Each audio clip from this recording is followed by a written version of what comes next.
In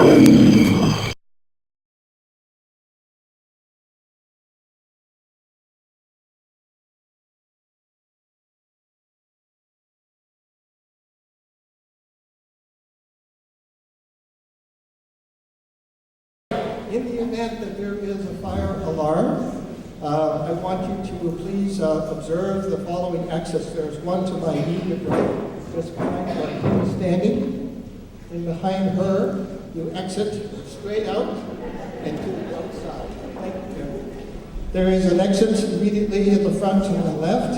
Again, you would exit that door and to your right and outside. There are two exits at the back of the assembly. Those at the assembly, at the rear of the assembly, you must exit and go left. Okay? In the event of a fire. In the event of any kind of alarm, Part B, high school policy requires full evacuation. In the event of a power failure, please just sit tight. Don't leave. We will ascertain what the problem is and ask you then to evacuate in a quiet manner. Thank you. You've been through this before, right? Absolutely no smoking. This is a smoke-free property. Unfortunately, for folks who need to do that, there will be a break. Of course, we'll talk more about that. But it is a smoke-free property, not just a building, which means that if you're going to smoke, you have to actually leave the property. That means off the grass, onto the municipal sidewalks on either Mississauga Avenue and or Hillside Avenue South. Okay? Washrooms are to the stage left. So for the assembly, it's to your right. So you would have to go out the exit, turn left, and down the hallway. So the male washrooms and female washrooms are to my left, your right. Okay? We will have a break. There's refreshments in the cafeteria. We've all, likely most of you have been down the cafeteria already. At the break time, they're going to move the refreshment cart to the bottom of the stairs so that you can actually just go down to the bottom of the stairs. All the refreshments there are $1, and the proceeds go to supporting elementary secondary school students. Okay. So. All right. What's going to happen this evening? Well, what we're going to do is we will introduce the candidates. They're all seated here, of course. I will do my best to introduce them to you. They are going to be called forward alphabetically. They will address the assembly at this particular podium. They have 2.5 minutes to speak. It's a very short time frame. We will give them a 30-second warning at 2 minutes, and then another warning at 2.5 minutes, and then again at 2 minutes and 35 seconds, and 36 seconds, and 37 seconds, and so on and so forth, for those that run over. What I'm hoping for is that we will get through the candidates for council within an hour and a half. That hopefully will bring us to about 7:30. My hope is to take a short break, 15 minutes, and then we will proceed with an address from the Mayoral candidates. They will be given their sheer numbers, 5 minutes each to speak. Once they have, the mayors have addressed the assembly, we will go into the second part of the evening, which is a question and answer period. We have 45 minutes set aside for candidates for council, and we have half an hour set aside for candidates for mayor. There are 2 microphones on the floor of the assembly. Once we get to that particular point, we ask that you queue up to the microphones. We will allow 1 question by 1 individual to 1 candidate at any one given point in time. 1. No rebuttal. This is not a debate. It's meet the candidate. The idea and the intent here is for you in the assembly to meet the individuals who are running for council, so they can give them their platform, and the question and answer period is designed for you to sort of flesh out a little bit more about their particular platform. Okay? With any luck, we'll be done at 9:30.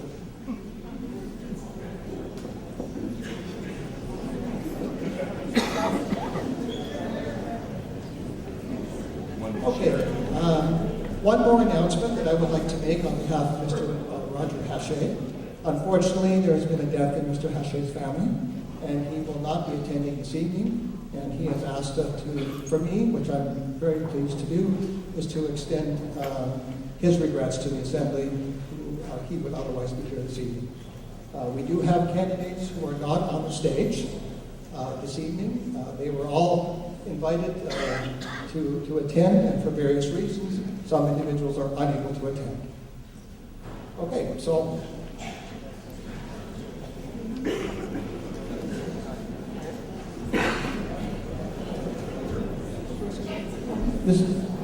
Mr. Robert Baudouin, candidate for council. Thank you. Ms. Catherine Clement. Ms. Catherine Clement, candidate for council. Mr. Ray Cossier, candidate for council. Mr. Luc Cyr, candidate for council. Mr. Dutton is not here this evening. Ms. Sandy Finnemore, candidate for council. Mr. Haché, of course, is not here this evening. Mr. Kevin Kusi, candidate for council. Mr. Latulip is not present this evening. Mr. Norman Mann, candidate for council. Ms. Candace Martin Scott, candidate for council. Ms. Connie Nicofora, candidate for council. Mr. Larry Parker, candidate for council. Mr. Chris Patrick, candidate for council. Mr. Ed Pierce, candidate for council. Mr. Paul Latier is not present this evening.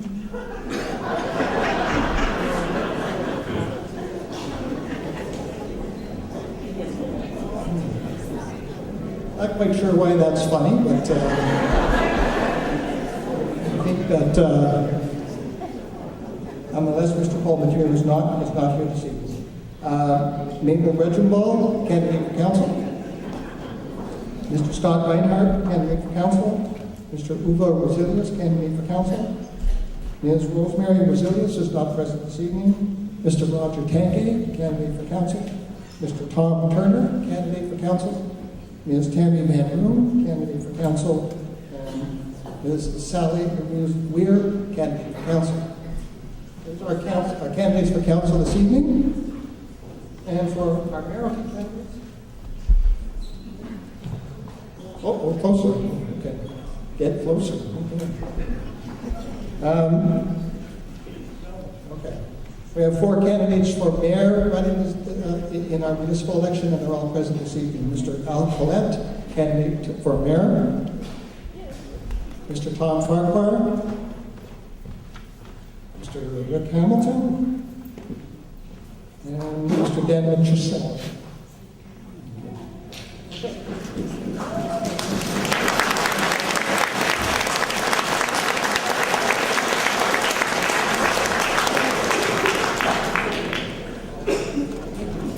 Okay, my work is done. Our first candidate this evening, Mr. Robert Baudouin.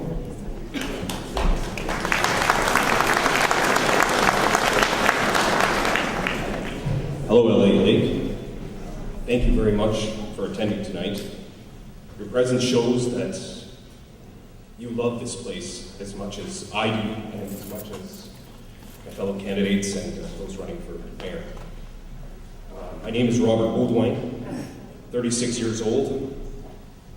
I'm a husband and a father and a homeowner in Elliot Lake. Like many of you here, I see the struggles our community are faced with right now.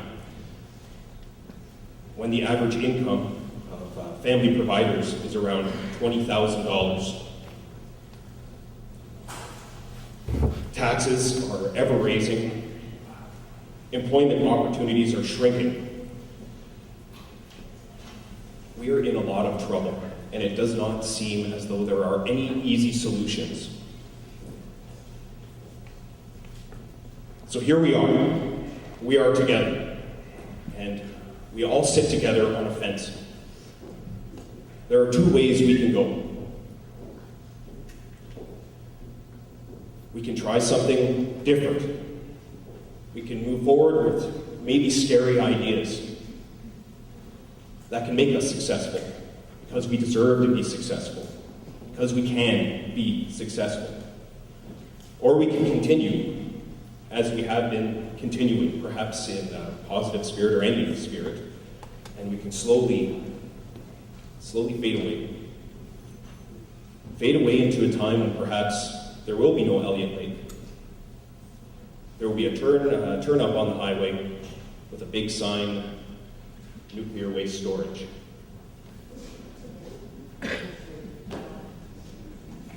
We can achieve Elliot Lake.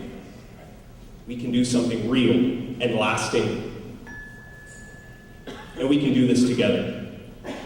And I hope that whoever you choose to vote for, you choose with both your mind and your heart.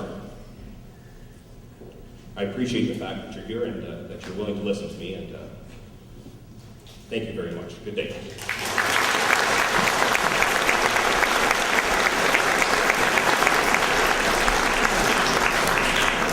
Thank you, Mr. Goldway. Our next speaker this evening is Ms. Kathy Clement.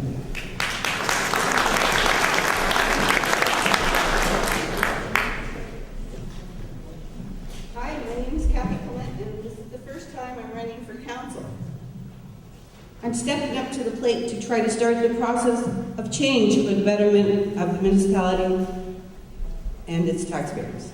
I love this city, and I want to be involved, and I have plenty of time to help rebuild our future.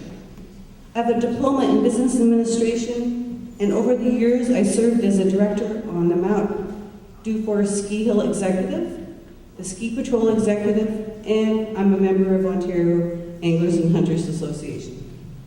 I worked for the City of Elliot Lake for approximately 12 years, and the last 7 years as assistant to the city clerk. And in the absence of the clerk, I was appointed acting city clerk for the purposes of council meetings. My main responsibilities were woodland cemetery and lottery licensing. Other duties included note taker for the Accessible Advisory Committee, management representative for the Health and Safety Committee, and I was the alternate emergency and management coordinator. I also have experience in developing council bylaws and agendas. I feel that my time as an employee will help in my role as councillor, as I have some knowledge in municipal business procedures. My profile will include openness and fairness when transacting city businesses, and efficient and effective financial management. We should continue with cottage lot development and look into ways we can reduce taxes for cottage lots. Otherwise, it is a futile investment. We should be partnering with North Shore communities to create employment and business ventures. We will have to recruit more physicians to our great city. And most importantly, we will have to work hard to attract more retail. I would also like to bring the dream of a skateboard park to life for the youth in our community. We are facing many uphill challenges, and it is time to move forward with a new mayor and new council who will have to work together as a team. For you, the citizens of Elliot Lake, it is time to stop the gravy train and control unnecessary spending. We have to rebuild our reserves. On October 27th, I would appreciate you voting for me, Kathy Clement, your councillor, acting for you and your interests. Thank you.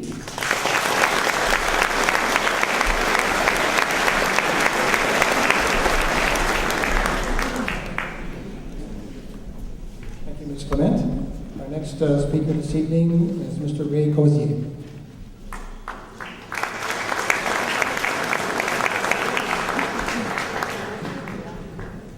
My name is Ray Cozier. I'm not bilingual.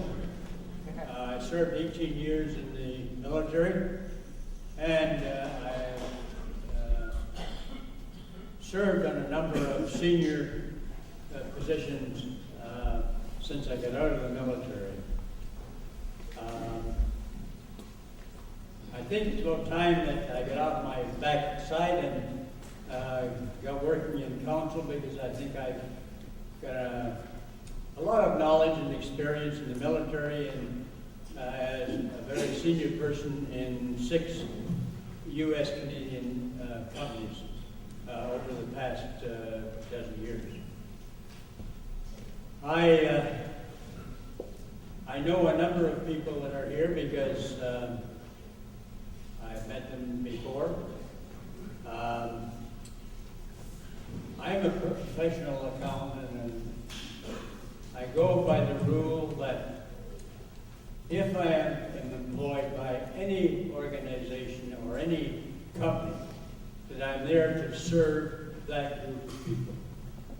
And if you are elected, I would suggest that's your prime concern, because you're elected to do a job, to hold an organization together, to develop that group of people so that they're important to the city, so that they're constructive in their criticism. And I don't know about you, but I've met a lot of people that like to criticize, and I try to keep a plug in my ears when I hear that. Because there's nobody in this auditorium today that does not have a contribution to make to the city of Elliot Lake. That's a fact. And whether you have 5 degrees like I have, or 1 degree, or no degrees, you have the ability to contribute to the other people who live in this city.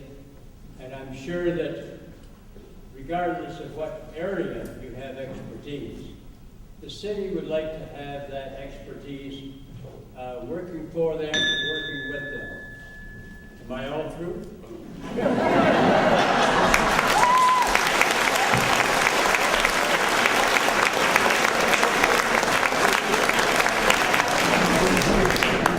That's what I like to see, boy, somebody that follows the rules.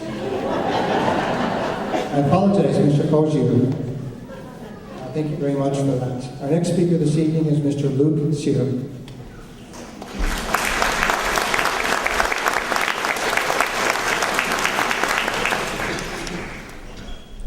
Hello, my name is Luke Sear. I first came to Elliot Lake as an 8-year-old boy in 1974.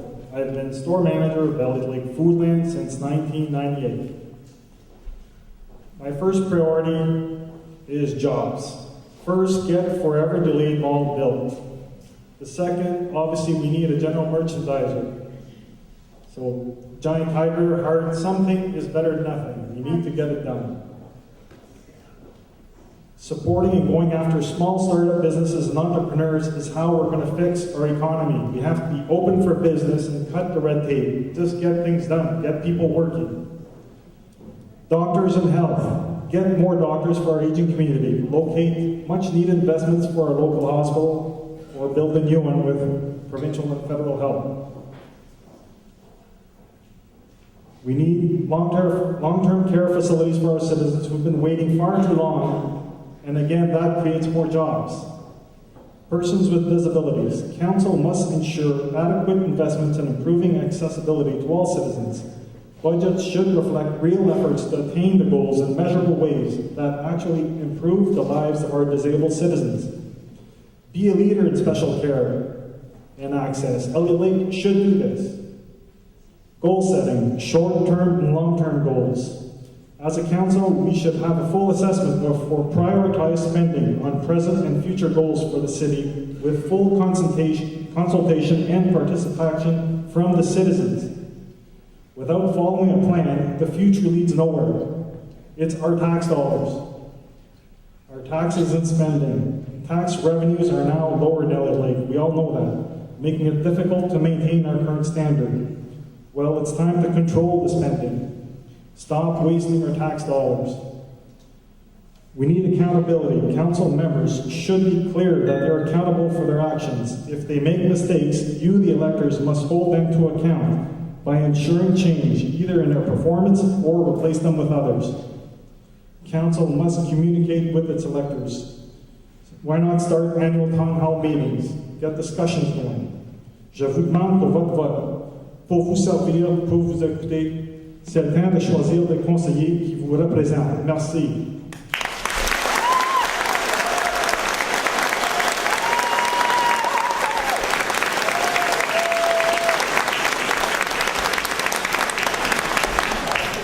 Thank you, Mr. Sear. Our Our next speaker this evening is Ms. Sandy Finnemore.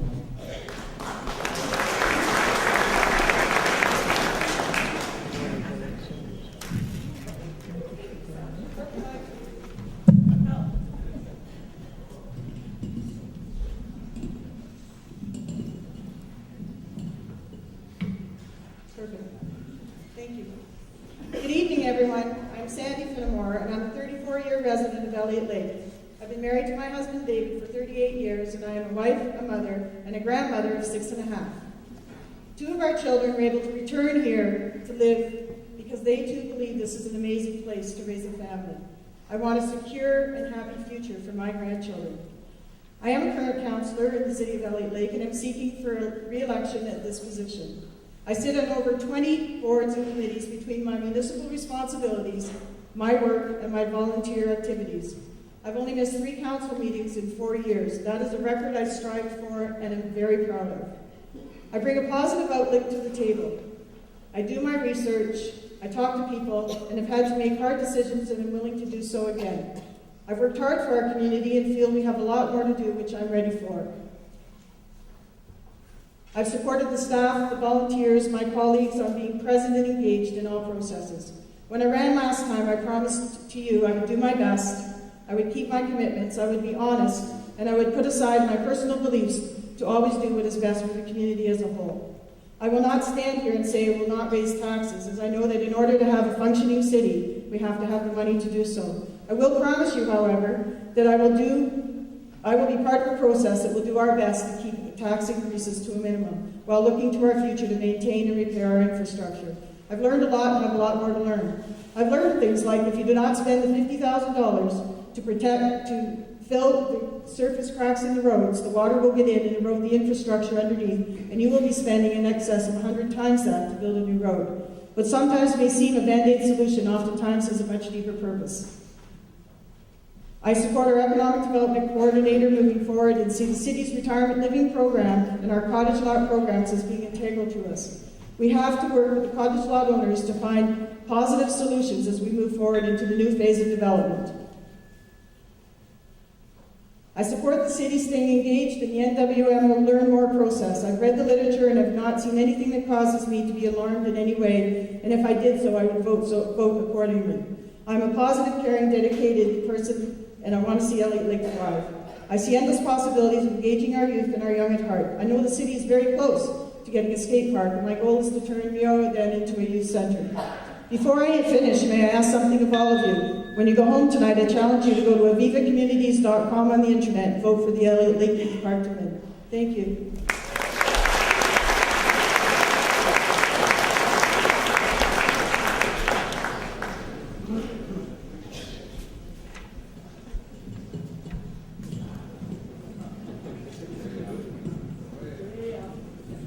Mr. Kevin Klusi, ladies and gentlemen.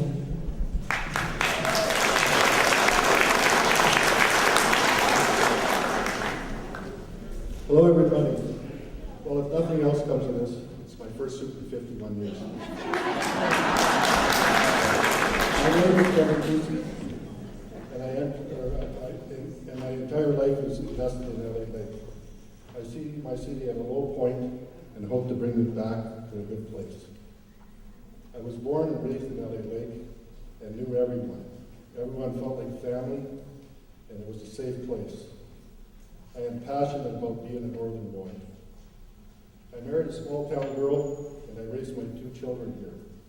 Although my son and son-in-law work out of the province, they also chose to make Elliot Lake their home, and are raising their kids here. When the mines were at their peak, my wife and I invested all of our assets in establishing a business here in Elliot Lake. And when the mines announced their closures, we had decisions to make. We chose Elliot Lake. We had to branch out and find what worked for us. After 30 years in business, I'm still happy with my decision. I am well aware that the last few years have been very difficult in Elliot Lake. As the citizens and businesses fell, this was my chance to do what I can in my part. To get the town moving, we need to work with what we've already have. I want to be careful about my promises I make to all of you, but I feel strongly about the following. We must establish a rural mill rate for the cottages. This will ensure that we keep our current cottage owners and allow us to move ahead with the new cottage lot development. We must respect the retirees who continue to make Elliot Lake their home. Their support and contributions have been a vital part of Elliot Lake. The Elliot Lake Airport is critical if we wish to move forward and grow. The nuclear waste management organizations provide Elliot Lake with a unique opportunity for the future. I believe it's important that Elliot Lake moves to the next phase so the opportunity is there for our children. Thank you very much.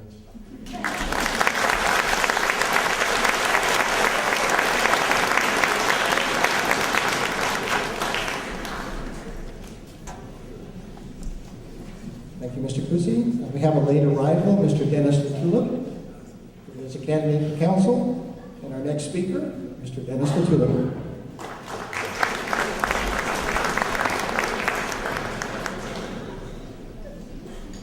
Good evening, everybody. Like many others, we all say time for change, but nobody's come up with any real ideas or plans for change. They want to change, but they don't know how. I've had lots of plans and lots of ideas. I've created myself 12 jobs in the last 2 months here. It can't be done. My plan is another 50 for the next year. If I can do this, others can do it. But I didn't get the cooperation from the officials in town to do my project. There's some people we've had on council, between you and I, you can't even decide what to choose on a menu, and they're there deciding $1 million decisions. And that is no go. And I have a granddaughter who's 7 years old, and she has more logic than some of those people sometimes. Want to see a change? It's up to you guys. I don't have 3 hours to tell you what I plan to do, but I've been in business most of my life. I sat on different government boards. I've done some changes. If I can do it somewhere else, I can do it here. Most people here are so fed up that, have you ever seen 25 people around just for council? That's an indication. If they're frustrated, they're willing to do anything. If you don't sell anything at the coffee shop, you gotta come and sit at the table with council to make those decisions. That's why I want to sit at the table with council. For more information about myself, I have some brochures to hand out. I have people who will hand them out for you. Just ask them, or I'll see you after. So, thanks. I hope I get your support. If you support me, you're supporting yourself. I got good plans for this thing. Thank you.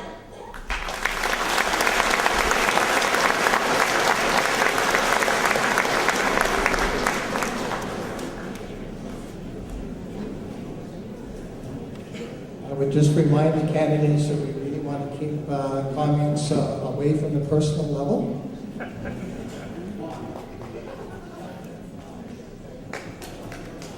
Thank you very much, Mr. Latula. Our next speaker this evening, candidate for council, Mr. Norman Mann.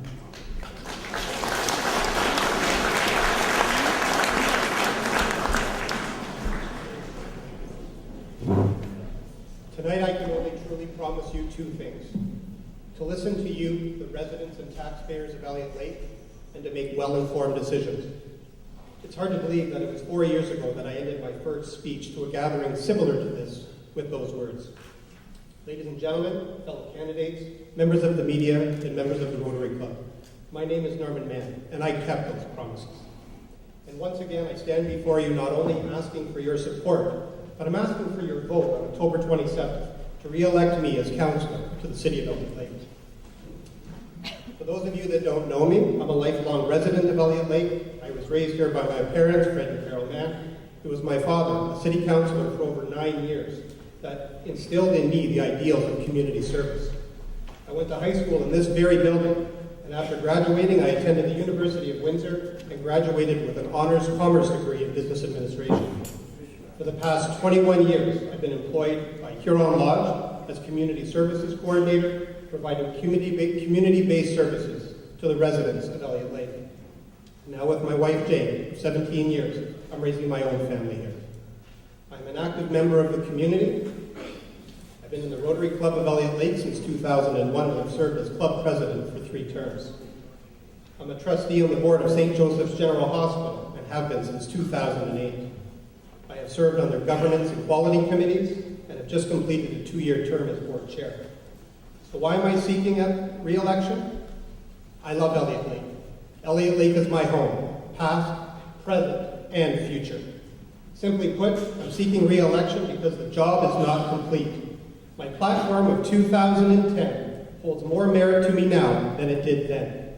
So what's important to me? A sustainable, cost-effective economic development model. Securing a much-needed general merchandiser for the community. Continued investment into our aging municipal infrastructure, including the municipal pool and Centennial Arena. Taxpayers receiving value for the property taxes they pay. These components are all vital to the future of Elliot Lake, a future that will allow my children to return home, find employment, and raise their own families. That's why I'm seeking re-election. On October 27th, I'm asking for your support. Vote for Norman Mann. Thank you.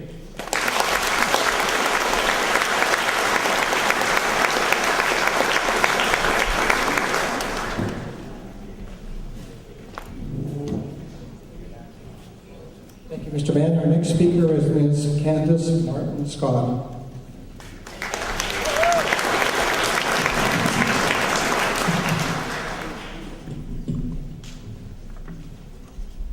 Hello, my name is Candace Martin Scott. I would like to thank the organizers, fellow candidates, and all of you for being here this evening. Tonight, I am not going to make any promises or comment on any particular issue. My platform is not based on an agenda. It is based on my capability and my good intention. I can't make you any promises. I am not now, nor would I be as your counselor, in a position to do so. What I will do tonight is commit to being a positive, hardworking, focused member of the team we know as mayor and council, and to make informed, accountable decisions in the best interest of Elliot. I will tell you a little bit about myself to help you understand why I feel I am capable of being a good counselor. I am hungry for knowledge. I love to learn. I graduated from Laurentian University with my bachelor's degree in law and justice and philosophy. I credit this degree with instilling a knowledge of legal principles, but more so in that it taught me how to really think. I have since continued on with my education and am now working on completing my diploma in urban land economics. I am successful in my studies, and I have been able to employ my education in real-life situations. I believe it will serve me well as your representative. I am also dedicated and hardworking. I have juggled full-time employment with school for over a decade. I am now self-employed and take pride in operating a business. I volunteer and I am involved in the community. I have developed practical skills and knowledge that I utilize on a daily basis. I believe they will also serve me well as your representative. I will also clarify tonight why I am running for council, to show you I am well-intentioned. I love this place. For me, I cannot imagine a better lifestyle anywhere else. It is beautiful here, and I appreciate the sense of community that we all share in every day. I want to stay here. I want all of us to want to stay here. I want all of us to be able to stay here. I also want people to relocate here, to come and visit here, and I want them to be glad that they did. I want what is best for Elliot Lake. As your representative, I will remain mindful of why I wanted the job in the first place, and I will act accordingly. I will act for what is best for Elliot Lake. I will work so that we can move forward as a community. This is what I want you to remember about me after tonight, and it is for those reasons I ask for your vote on October 27th.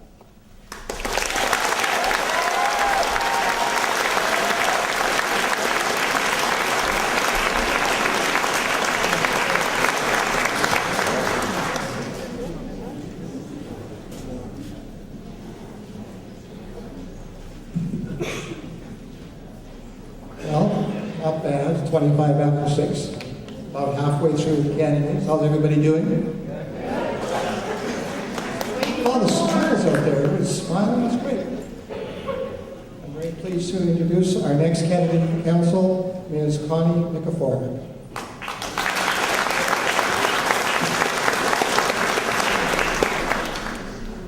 Good evening. Your future council is sitting on the stage this evening, and tonight we will help you decide on who will be taking a seat at council. There is one thing above all that I believe is required to be a skilled councillor, and that is the ability to work as a team player. Over the years, I have been active in many community groups and volunteered on numerous city committees and have spoken out on city issues publicly. I spent 5 years as chair of St. Joseph's Hospital Foundation. I have business knowledge, which is necessary to be an effective councillor. And more importantly, I have the passion and commitment to Elliot Lake, the only place I call home. This great city is home to us all, and we share the concern for its future, and we are right to be concerned. During the past term of council, we experienced events that touched on the very heart of this community. We can't change the past, but with your vote, you have a choice in determining Elliot Lake's future. The new council must get back to working as a team and represent all its citizens, which includes our youth, our young families, our middle-aged, and our senior population. Jobs are a concern for our community. Although council does not create jobs, it does provide the environment for job opportunities and business growth. This requires fair tax rates, maintaining the city's infrastructure, and providing good governance.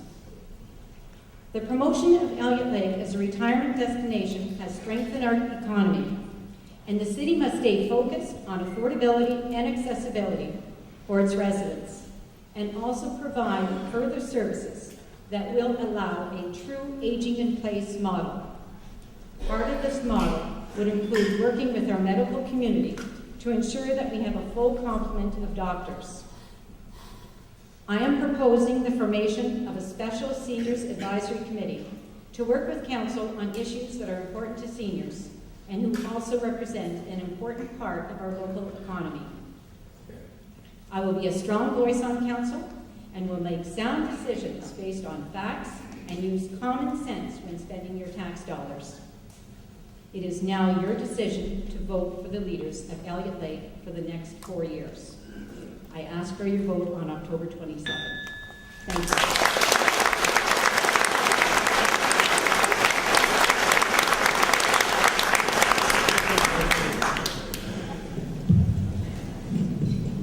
Thank you very much, Ms. Nikiforuk. Our next speaker this evening, Mr. Larry Parker.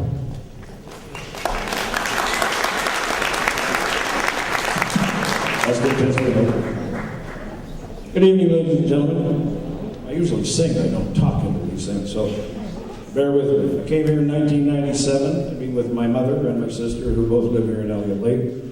And we love living here, and I'm not going to give you all the information about me because it's all printed in the newspaper and across the internet already. I think what I would like to tell you is that it's time for change. And I think everybody sitting here has said that loud and clear. It's time for change, and I agree 115%. Personally, I'm going to help form an effectively strong and cohesive council, and I want to bring back common sense to the process. I think it's what we all want, and I think it's what we need. I also want to improve communications between the city council and the citizens of Elliot Lake. I don't think there's a need for all of us to have to go to Tim Hortons every morning to get or not get what's going on in our city.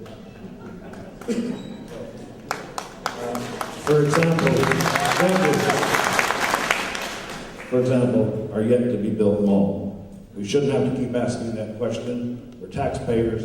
We have the right to know, and I want to be one to demand that we start getting information, and I promise, that's the only promise I'll ever make, is I'll communicate anything I can to help the people of Elliot Lake. Furthermore, I want Elliot Lake to be recognized as the city in this province to retire in or to live in. To do this, we need to get our infrastructure into excellent condition. Our roads, our sidewalks, our trails, pool, arena, make all the areas accessible to people with handicaps. One of my other main things that I want to try to help with here is we try to draw seniors to live in the jewel in the wilderness. And then when the husband or wife need assisted living or long-term care, what happens? They have to wait for 2 years, and they're lucky if they can find it here in Elliot Lake, so they ship them off to Thessalon or somewhere else. Totally not acceptable. I'm retired, and if I get elected, being a councillor will be my full-time job. When you have questions, I'll get you the answers. Thanks for your consideration.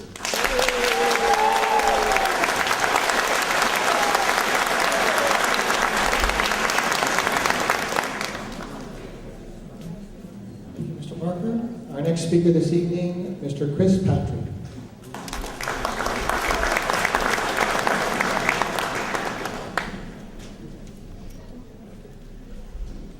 Good evening, ladies and gentlemen.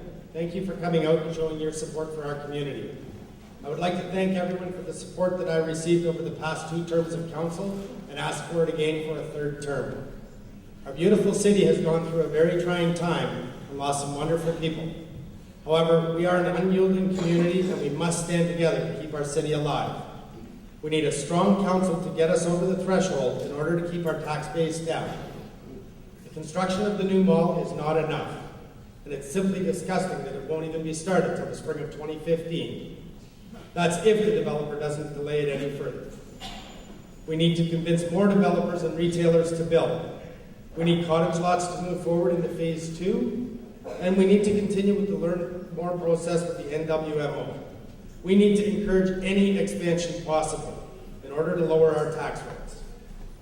Our municipality has many candidates running, some suggesting building just a mall or just White Mountain building. I, for one, have a greater vision for that for our community. We deserve both and more. In order for our city to grow, it is imperative that everyone brings out his or her positive side and work together. It will accomplish this. If we accomplish this, the outcome should, could, and would be astounding. We must multiply our businesses so that people can shop locally and have a place for their children to learn the values of employment, also allowing the businesses to be able to continue their support in every event that is put on by the countless volunteers in our community. I have invested many hours in numerous committees and meetings, and I have always made the best interest of the entire community my top priority. I have always fought for what I thought best, not putting any one group's or organization's best interest before another. We need a complete, strong, and united community. We deserve a council that is cohesive and willing to work as a single entity for the betterment of our community as a whole, not just the advancement of special interest groups. Our community needs a council that will follow proper procedure entirely and not breach the trust of the public by breaking policy and procedure of resolutions already made by council. I will continue to fight to keep the process followed and the rules adhered to. So on October 27th, I would greatly appreciate your vote once again. And just remember, regardless of who you vote for, please be sure to come out and vote. Thank you.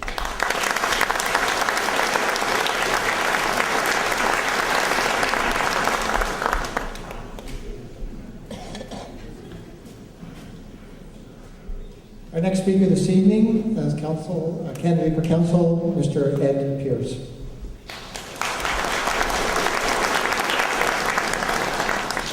Good evening. My name is Ed Pierce, and in case you've missed all those red and white signs you see around town, I'm running for council. Mes amis franco-ontariens, excusez-moi, mais je ne parle pas bien le français. You've heard a lot of promises so far tonight, and you'll hear a lot more before this night is over. But the fact is that most of the candidates for council, including me, agree on most of the key issues. We all want change. We want to hold the line on taxes. We want something to be done about the mall. We want to strengthen the retail sector, restart cottage lot programs, attract new businesses, and improve our local health care. We want to upgrade our infrastructure. We want better public transportation, better roads and sidewalks, and more accessible buildings. But most of all, we want accountability and transparency in our civic government. In other words, we want a council that works. There are a series of radio ads being aired by a candidate for mayor who state that this election is a turning point. There's very little else in those commercials that I can agree with, but that statement is true. This is perhaps the most important election in the city in the last 15 to 20 years. If you truly want the kind of community we are all talking about, then you have to change how things are done in Elliot Lake. And to do that, you have to change who will be making the decisions that will affect you and your family in the future. Now, I wasn't born and raised in Elliot Lake, but this is my home. I choose to live in Elliot Lake. I care about Elliot Lake, and I worry about its future. I've worked very hard as a volunteer on behalf of our city over the last 4 years because I want a better future for our community. And I fought long and hard for the changes I believe we need to make. I won some, and I lost some, and I accept that. But win or lose, I will continue to work for a more prosperous, inclusive, and democratic Elliot Lake. I'm asking for your vote on October the 27th as your representative on council to continue working for that better future. Thank you, and I'll see you bonsoir.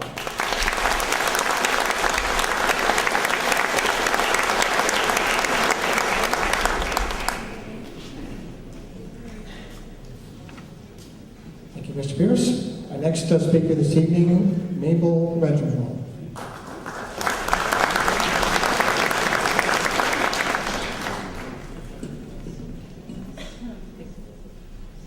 Good evening, ladies and gentlemen, and fellow candidates. My name is Mabel Reginald. No, I'm not Mr. Volunteer. I'm here to ask you for your vote on October 27th. I keep hearing that we need change, and I agree. Not that we need to abandon the projects that have worked in the past, but to diversify and create new projects that will take us into a healthy economic future. I've said it before, and I will keep saying it. We need to expand our focus to include all age groups, not just our seniors, myself being one of them. We need to make Elliot Lake a place where children, youth, young adults, and seniors can live and prosper.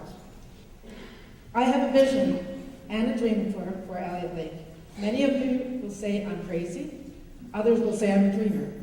And my response to that is, yes, you may be right, I may be crazy, but nothing happens unless first a dream. I have a vision of Elliot Lake becoming a destination, not only for seniors in retirement, but also for young people and families. A place where people can come to vacation, come to stay, work, and live. A place to have fun and to fulfill their responsibilities, and a place to live and have a healthy, active lifestyle. We have so many natural resources that are not being utilized, but are being taken for granted. I believe it's time to develop these resources. I have a vision of Elliot Lake becoming the Collingwood of Northern Ontario. Why are vacationers from Northern Ontario going to Barrie, Collingwood, Sega Beach, and Niagara Falls, for example? Because there's nothing north to draw them.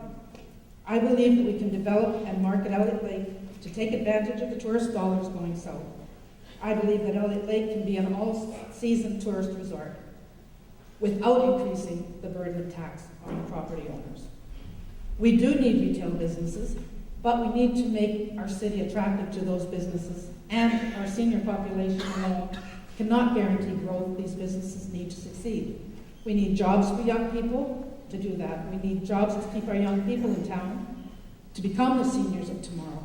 By building upon the beauty and the natural resources of Elliot Lake, we can provide those jobs and guarantee for investors to prosper. If you elect me to council, I promise I won't make promises I can't keep, but I do promise that I will do my best for you, I will listen to you, and I will bring my ideas to council.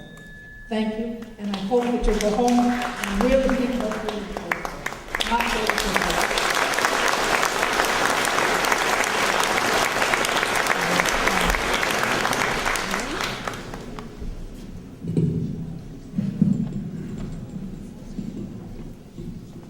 Thank you very much. Our next speaker and candidate for council, Mr. Scott Reinhardt.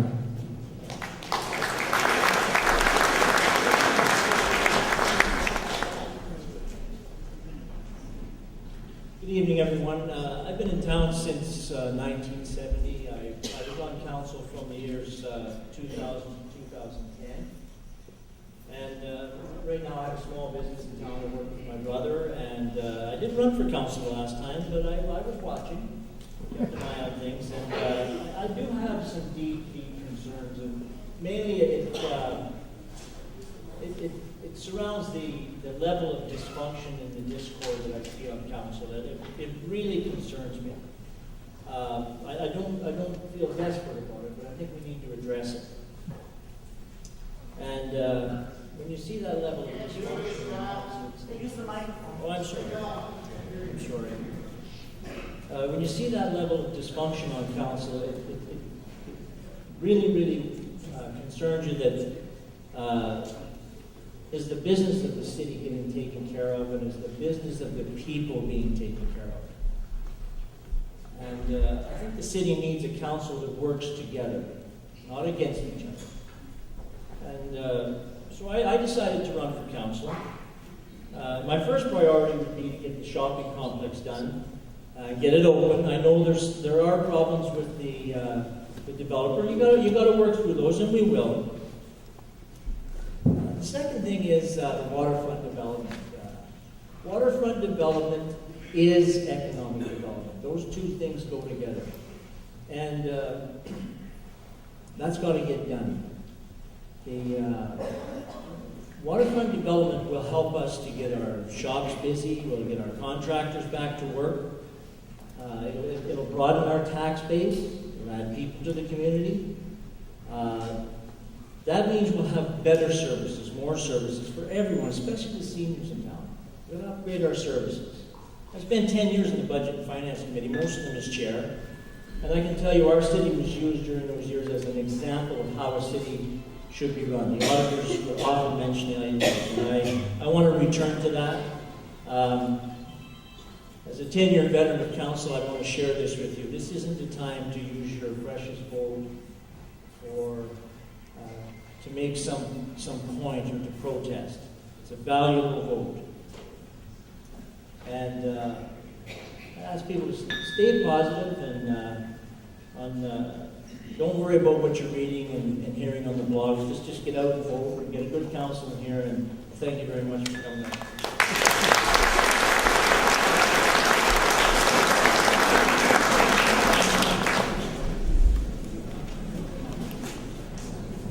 Thank you, Mr. Reinhardt. Our next speaker, Mr. Uwe Roselius.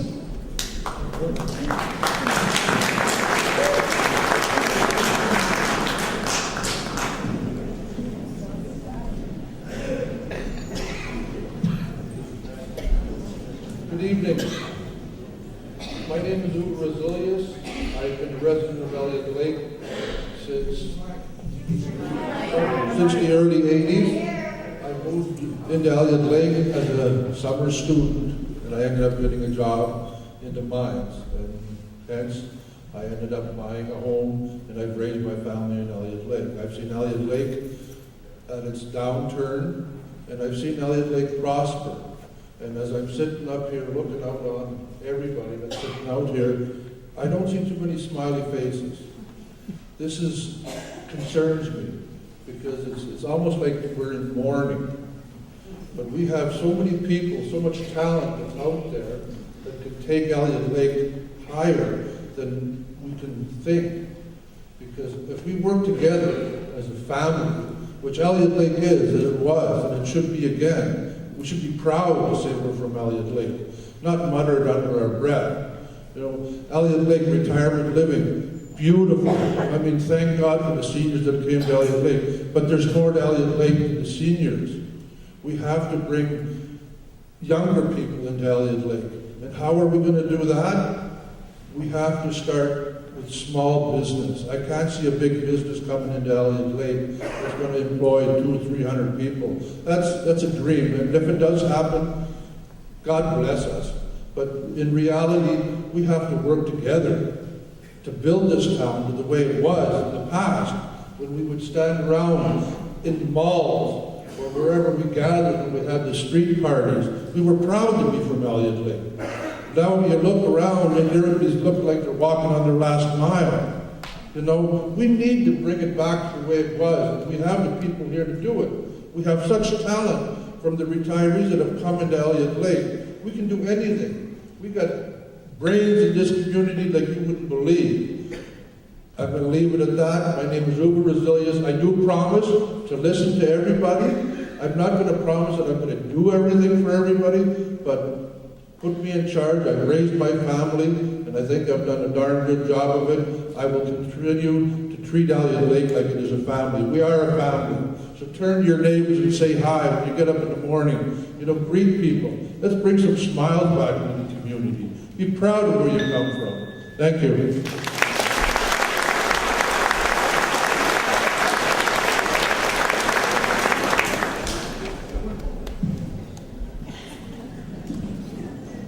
Thank you, Mr. Resilius. Our next speaker, Mr. Tanke, Mr. Roger Tanke.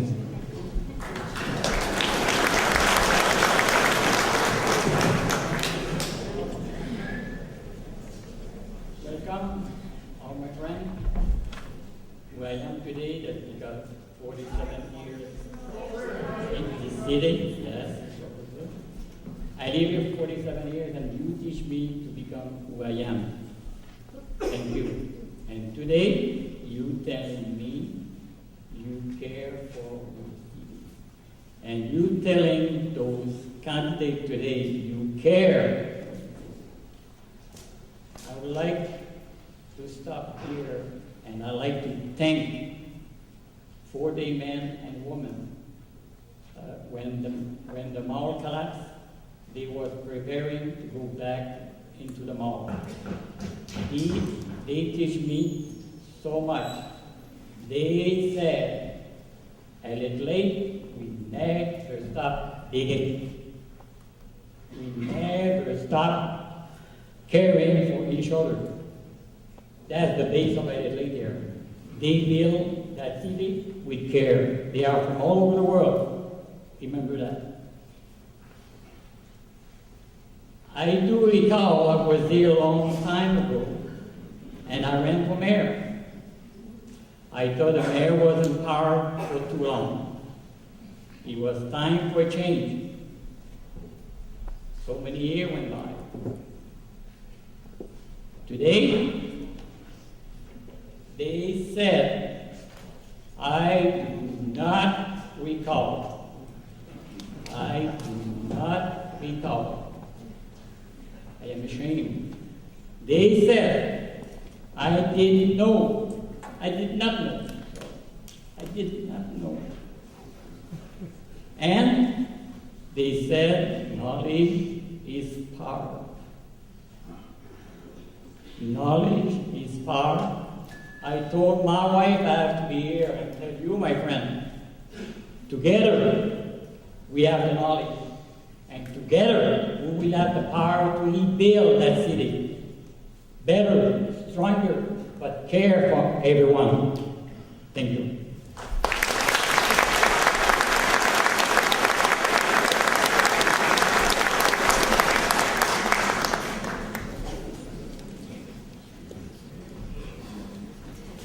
Thank you, Mr. Tanke. How are we doing out there? Our next speaker this evening is candidate for council, Mr. Tom Turner.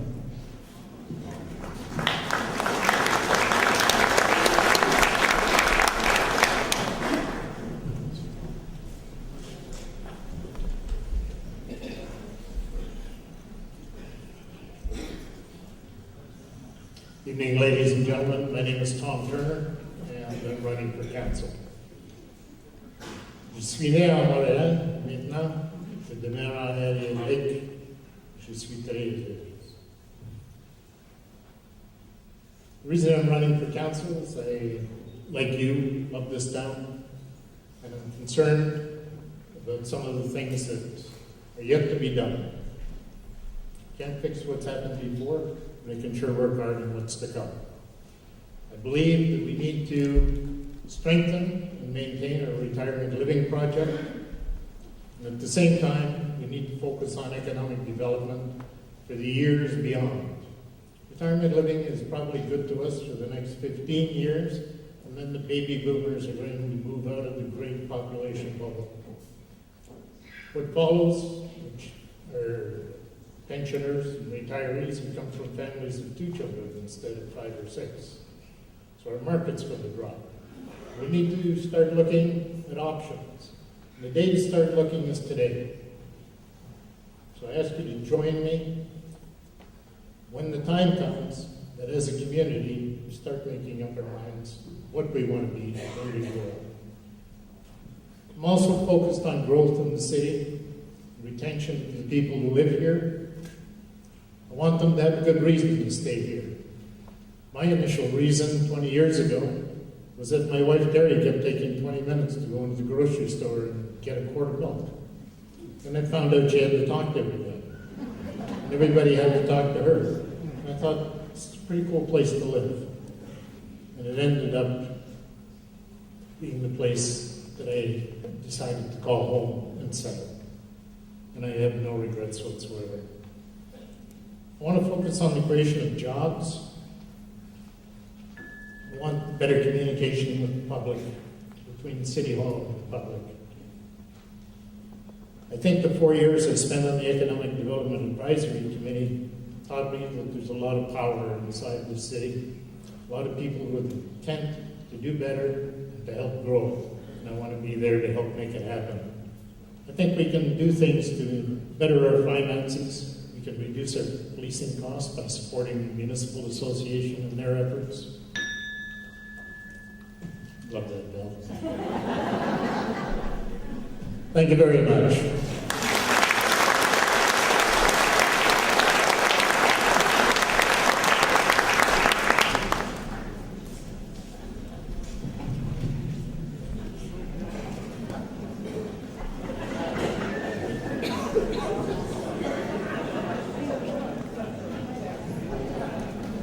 Hi there. I thought it would be nice if you could all see me over the podium. Ms. Tammy Van Roon. Good evening. For those of you who don't know me, I'm Tammy Van Rooms. If you're sitting here tonight, it means you want answers. You're here because you care about this city and you want to make sure I care about it as much as you do. You want to make sure I'll bring real solutions with me to office, not just bandages. As a counselor, I plan to bring solutions that will move Elliot Lake in a positive direction. This city needs a new approach before it's too late. If we do things the way they've always been done, then things will remain the way they've always been. And that, at this point, means a continued decline in our property values and population. If I am elected, I'll serve this city and the needs of its people. Those needs will change over time, but for right now, as of today, some of the top priorities are financial responsibility, maintaining affordability, local business and shopping, our infrastructure, and rebuilding confidence through openness and community involvement. I'm dedicated to Elliot Lake and seeing it prosper. Some of my contributions will be my ability to read and understand contracts, to budget responsibly, to listen to and understand the needs and wants of the community, to understand the needs and wants of business and investors, to set aside my own interests and preference in favor of the community's needs as a whole. I don't claim to have all the answers, and I know there's a great deal of work ahead to move us forward. I'm up for the challenge, and I'm willing to do whatever is required and within my ability to ensure our future success.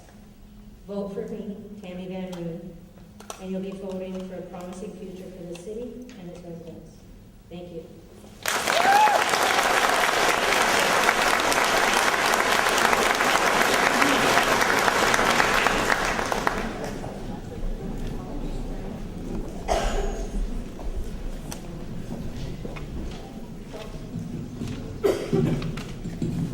Our next speaker and our final speaker this evening for candidate for council is Sally Louise Weir.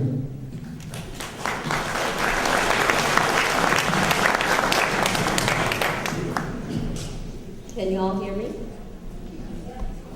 My name is Sally Louise Weir, and I am hoping to be able to serve you as one of your city councilors.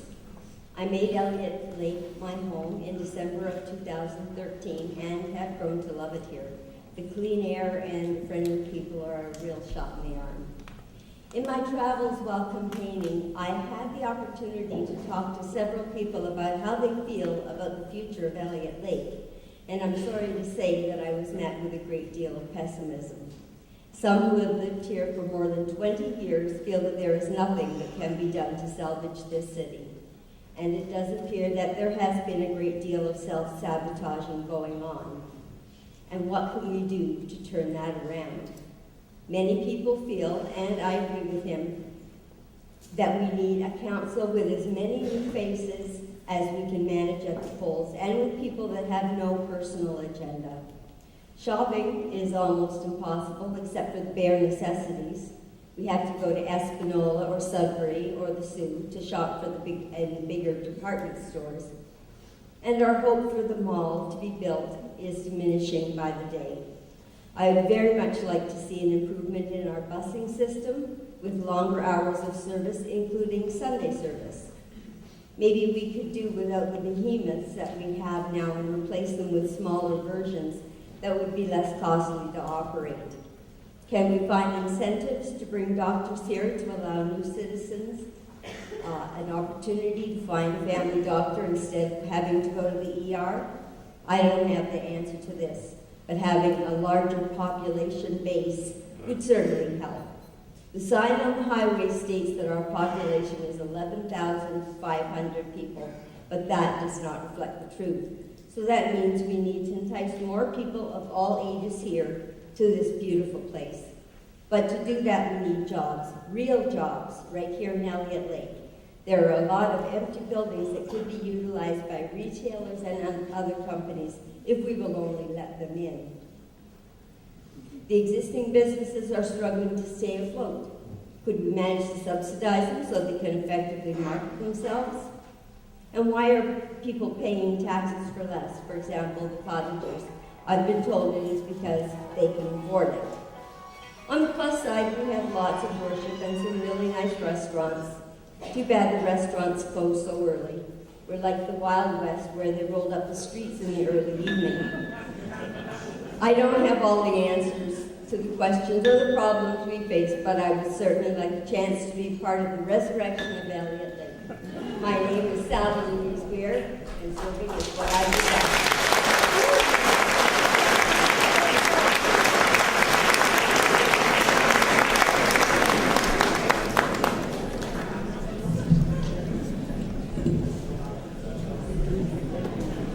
Wow. Okay.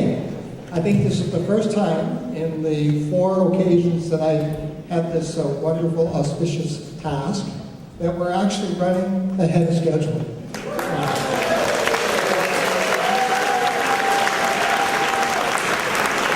I can tell you that clearly there's no question whatsoever that all of those 2-minute speeches in public speaking and public school has really paid off. What we're going to do, first of all, is to thank, I think, a very round of applause for all of our candidates for council.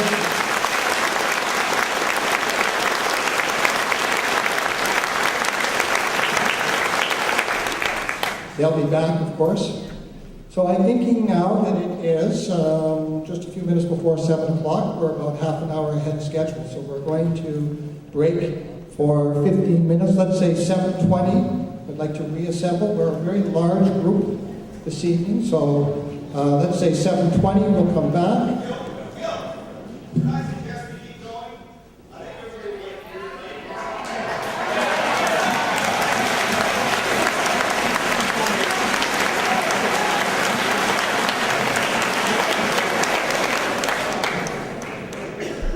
Okay, who said that?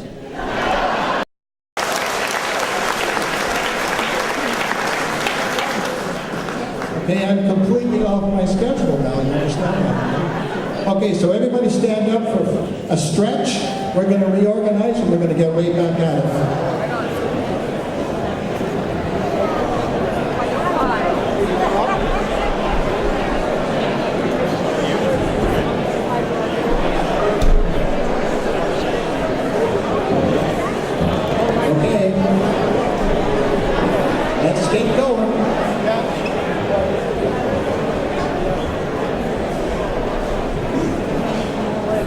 right then, ladies and gentlemen, if you can have your seats, please, and just again, a little bit of housekeeping.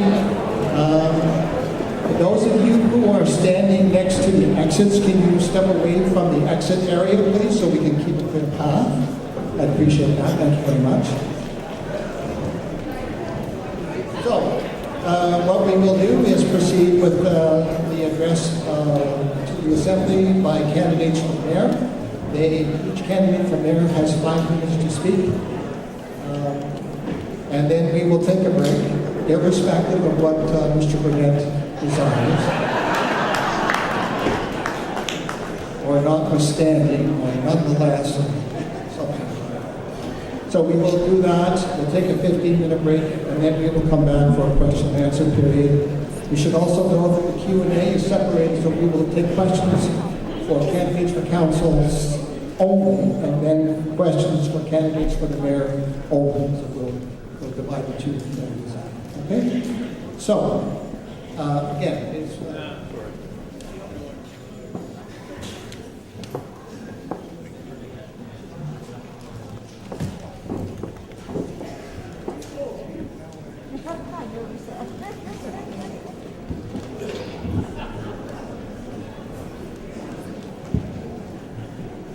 So, candidates for mayor, it's my great pleasure on behalf of the Rotary Club of Elliot Lake to introduce your candidates for mayor this evening, beginning with Mr. Al Collette, candidate for mayor.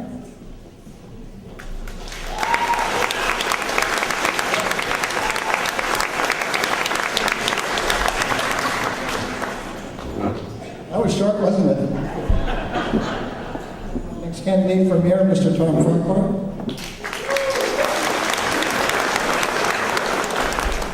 Mr. Rick Hamilton,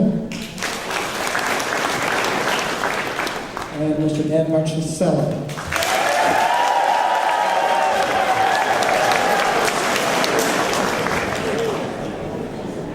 Okay, so our first candidate, our first speaker this evening, again remind you the speakers have 5 minutes to address the assembly. Candidate for mayor, Mr. Al Collette.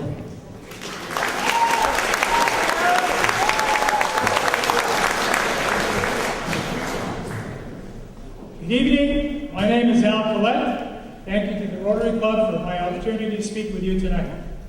Why am I asking for your support in my bid for mayor? I believe we need a change of leadership in this community. It appalls me by the lack of leadership that is evident with our current mayor, Mr. Hamilton.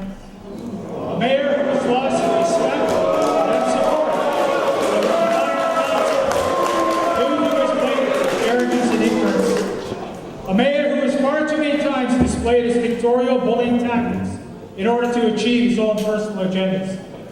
A mayor who publicly places blame on his fellow councilors for his inefficiency as a leader. We need a mayor who is dedicated, honest, and reliable. A leader with the leadership qualities in order to move this community forward. A leader with no strings attached to backroom puppet masters. To my other two opponents, Dan, I give you credit and thank you for your concern for our community and applaud you for putting your name forward in the race for mayor. However, in hindsight, I would have encouraged you to run for council first. It is essential for a mayor to have some form of political difference before taking on the challenge of mayor. Mr. Farquhar, I thank you for your last 4 years of service to your community. I have respected you as a fellow councillor, as well as your views and ideas, whether we agreed or not. I've certainly enjoyed sitting with you as a fellow councillor and colleague. But Tom, I must comment on your views towards economic development in our community. I must ask you, Tom, how can you state that you are in favor of promoting economic development and growth in our city when you voted in favor of a 3% residential tax increase, almost twice the rate of inflation? A rate when applied to our commercial and industrial sector is almost a 6% increase. A 3.5% water increase and increases in new building structures. How, sir, is this a proactive approach in promoting economic development? How is this helping our existing businesses who are already struggling to survive? How is this helping market Elliot Lake as affordable? I came to Elliot Lake when I was 3 years old. My family moved here in 1957. Both my parents are buried here. I've raised a family here. I love it here. I'm here for the long haul. This is my community, and I will fight for the survival of Elliot Lake. Over the years, I've been an active volunteer on many organizations. Contrary to what some candidates are saying, many of these committees or boards are not council appointed. They have nothing to do whether I'm on council or not. I volunteer because I care for my community and want to get involved in the well-being of Elliot Lake. For the past 12 years, my wife and I have hosted a free Christmas dinner for those in need or alone on Christmas Day. Not because I'm a councillor, but because I care. I'm an active member of our palliative care board, not because I'm a councillor, but because I care. I have served on city council for almost 7 years, the last 4 years as deputy mayor. During these years, I have proven to be honest, reliable, dedicated, and a spokesman for the citizens of Elliot Lake. I have continuously fought for the complete openness and transparency of our local government.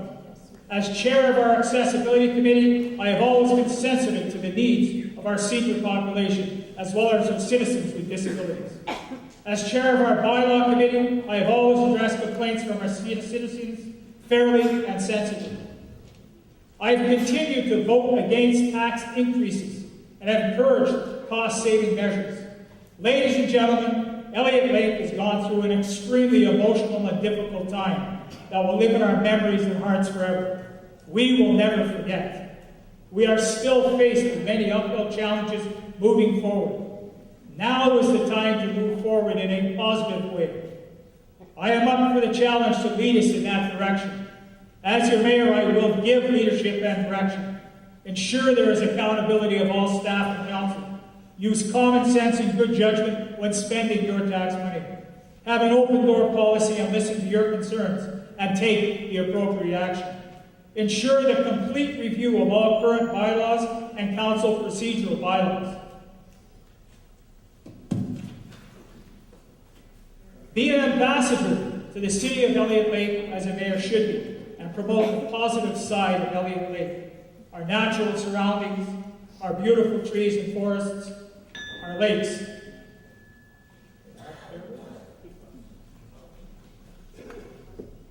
In closing, I stand behind my track record. I have proven to be honest and reliable and dedicated, and your voice. And I challenge anyone to prove otherwise. I believe in Elliot Lake. I believe that we're helped. We could move forward to a new beginning. Please vote for Al Collette on October 27th. Thank you.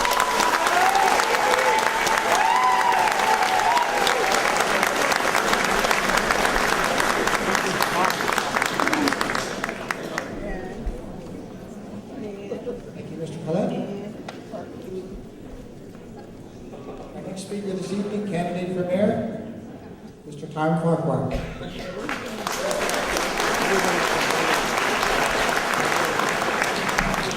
What's right with you now?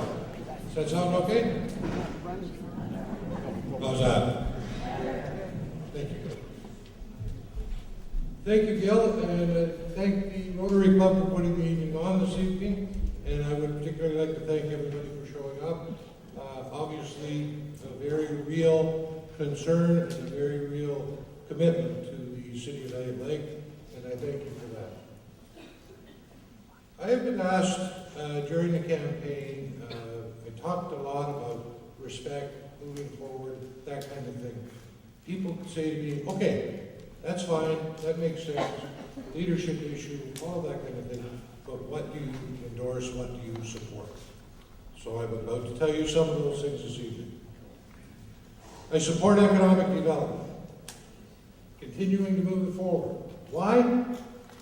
Because I do not believe that we can attract business to a community before the community is ready to get it, and we're not ready. I support nuclear waste management and its further development in the process. But I also support the idea that nuclear waste management, if and when it ever gets to a final decision, that decision will be made by the community, not by council. And that is the way it is laid out. I support the rebuilding and maintenance of our infrastructure. We need a long-range plan.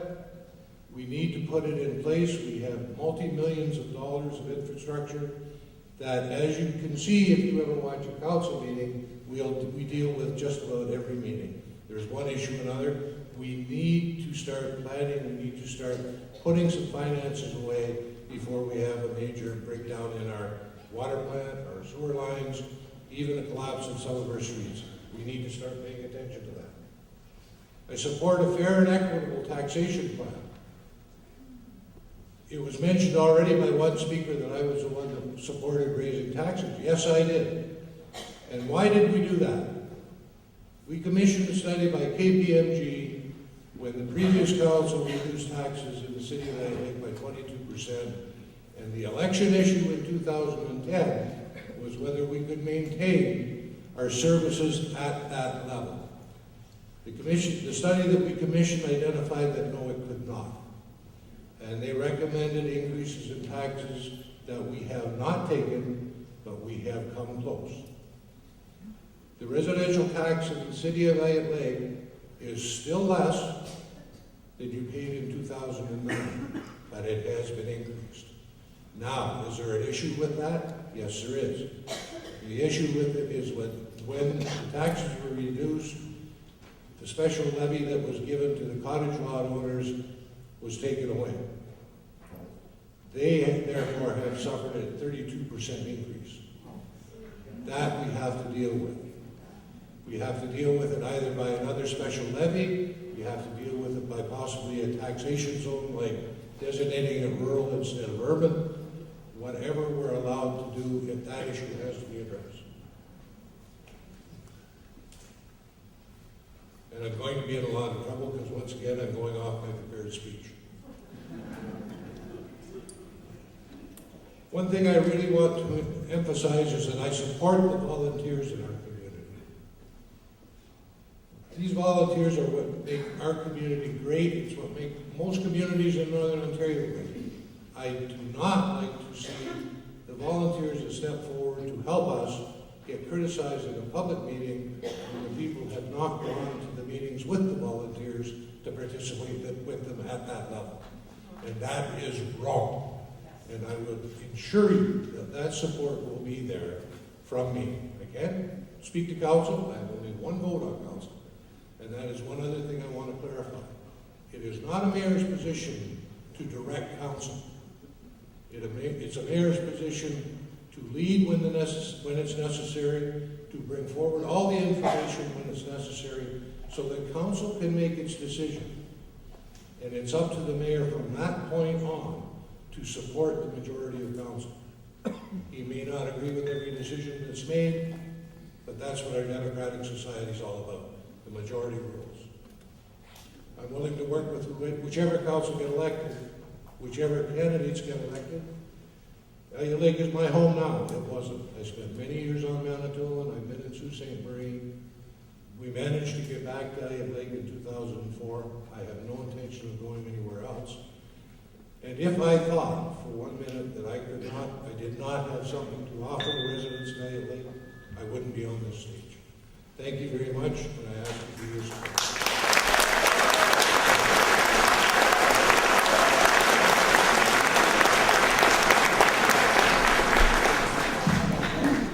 Thank you, Mr. Farquhar. Our next speaker this evening, candidate for mayor, Mr. Rick Hamilton.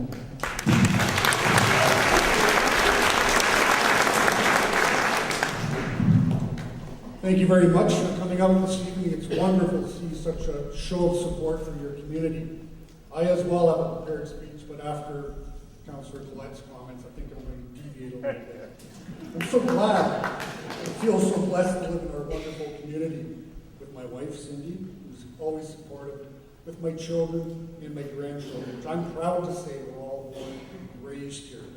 That's why I want to continue to be the mayor of Elliot Lake. It's to make sure we have the best community anywhere to raise my children and my grandchildren. In the last 15 years, I have shown leadership. I have shown to the people of Elliot Lake that I can work with councils, but I have to admit, This past council, it's been difficult. We haven't achieved much, though. Let's just talk about some of the things we have achieved. A successful waterfront development project. One that is the envy of all. Is it without its challenges? Absolutely not. And just to speak to the issue that the previous candidate spoke to, we didn't reduce the urban surcharge to 0, we reduced it to 10. However, in the past few years, there has been a reassessment of all the waterfront properties right across Ontario, and the association, who are plenty of them here today, raised that issue with council.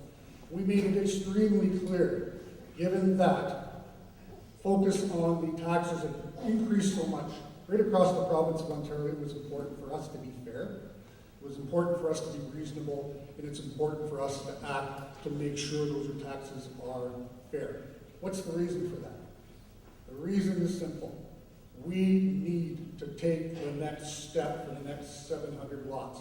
And without their support, and without their focus, and without their championing that cause, I can assure you that that will not happen.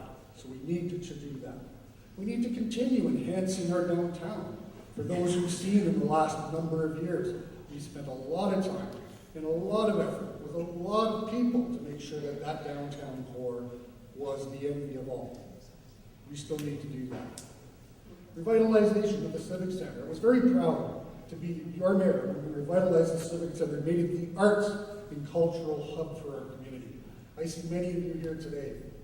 That Civic Center and all of its amenities when it relates to the arts and cultural community is the absolute glory for Northern Ontario. I see artists from all over the world coming and saying, wow, for a community your size, boy, do you ever support the arts. It is important that we have accountability. And I can assure you, I've been accountable to you, and I've been available to you for the last 15 years. I'm very proud of my record as your mayor. Now let's talk about the shopping complex. That's what everybody seems to be interested in, and I think that we need to get to that project. What we need to do is we need to work very closely with the developer that has worked with us for so many years. We need to understand what are its challenges, what are the problems, what do we need to do. Well, if you're wondering what's happening at the new shopping center, we spoke to the developer today. His commitment remains solid to the project. However, he has yet to receive, let me finish, folks, you'll hear this. They have yet to receive the extension agreements for the leases for the library and the health unit. That's the barrier. He told us today, I'll simply put it this way, without those lease agreement extensions, you cannot get the money from the bank to finish the project. So I will make a commitment as of tomorrow morning to get a hold of the library and the health unit, make sure those agreements are signed. Because at the end of the day, this gentleman has $15 million to invest in the city of Elliot Lake. We are open for business. We touted it about right across the land. And in order to do that, we have to make sure that we work as closely and as diligently as possible as we can with this developer, because he was the one who was successful and came to our community with that investment. And one thing I'd just like to say in closing, we've had much discourse in the community in the last couple of years. We've had much in the way of negativity, and I, for one, have really had enough. It's not appropriate for our community. I think our community really does not want to be in a negative mode. And we need to stop listening to the voices of negativity. And I think we need to move forward in a very positive fashion, as it always has. So on October the 27th, I ask for your support. I ask for your continued support for the city of Elliot Lake and Mayor until the next voting.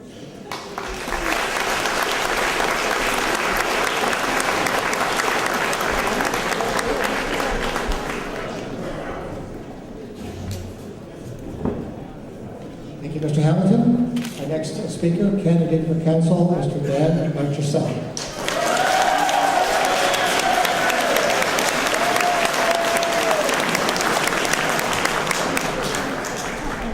Good evening. Dan for mayor. I was born and raised in Elliot Lake. I was born and raised in Elliot Lake, and I'm currently raising my own family here. We're sitting on the edge of vast wilderness, which you can't get much better than that. The city used to have a lot to offer, regardless of any age group, and I believe it can once again. I believe we have the potential to give life back to the city and take part in the reestablishment of sustainable industry, which would result in a positive population growth, which is beneficial to all of us, including our local businesses. Some of you do not recognize me, do not know my name. This is because about 12 years ago I decided to challenge myself, and I joined the Canadian Forces. Spent 6 years with the Royal Canadian Dragoons and was injured. I was trying to better myself and make a difference in the global community. This is where I learned what real leadership is about. A real leader uses moral and ethical judgment, uses the ability to listen and reason with all points, decides to lead by example instead of dictating to others, takes responsibility for their mistakes, and finds resolve in it. Doesn't blame the team, doesn't blame subordinates, has a willingness to crawl through the mud beside you, and leaves no man behind. After being injured, the military was kind enough to pay for me to go back to school. I graduated the business program with Algonquin College with honors, excelling in marketing. I later went back to work for the Department of National Defense as a civilian, where I did more courses for the federal government on procurement procedures, budgeting for the federal government, and contractual management, something that's very, very important at any level of the government, being able to decipher the difference between a proposal, a plan, and an actual contract. This city is no longer that affordable place to live, or retire, or build a waterfront home.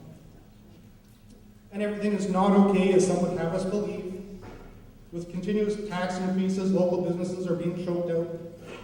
Residential and waterfront community are feeling it also, with not too much to show for it throughout the community. There's no positive or progressive direction at this time, and this needs to change now. We cannot take another 4 years without direction. This is why I'm not spending 4 years on council first.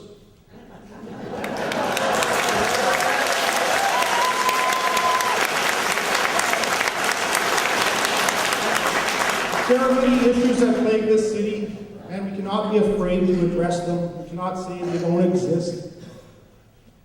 We need to find resolve. If we do not decide now to be a part of the solution, then we are part of the problem. We need to equal out our demographics and population and support programs for all age groups to benefit the whole community. I hope that most will agree with what needs to be done in order to move the city forward. I believe at the moment, for a period of time, we could use a full-time mayor to represent the full-time needs of the whole community. One who will be personally involved in all the needs, including marketing potential of the city. Someone who's not mentally or physically preoccupied with another job or anything else, in that matter. This would be a conflict of interest to the public. We need a team that are willing to revise the city's budget and stick to that budget and spend responsibly. We cannot afford to continue gouging into the city's reserves. We then need to look outside the box and step out the door and market the city's positive attributes to the growing green industry. Make partnerships and get our provincial government to back sustainable industry for Elliot Lake.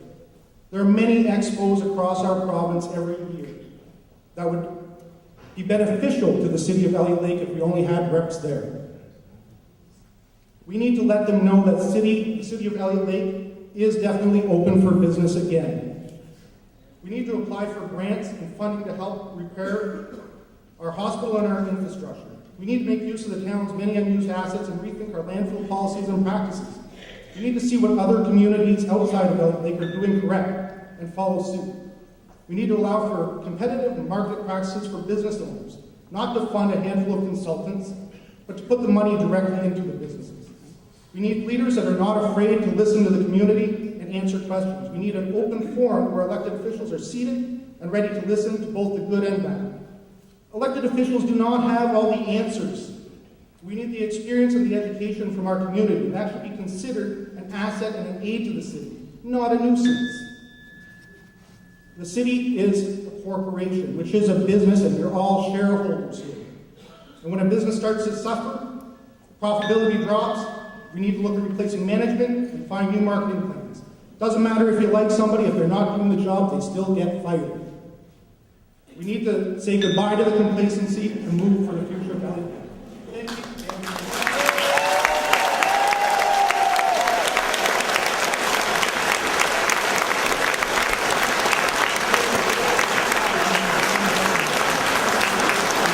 Mr. Mayor.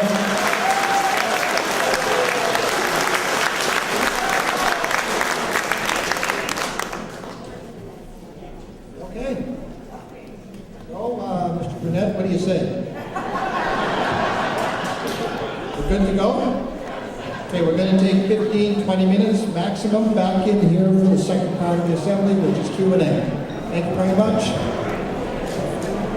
To you, once we get settled.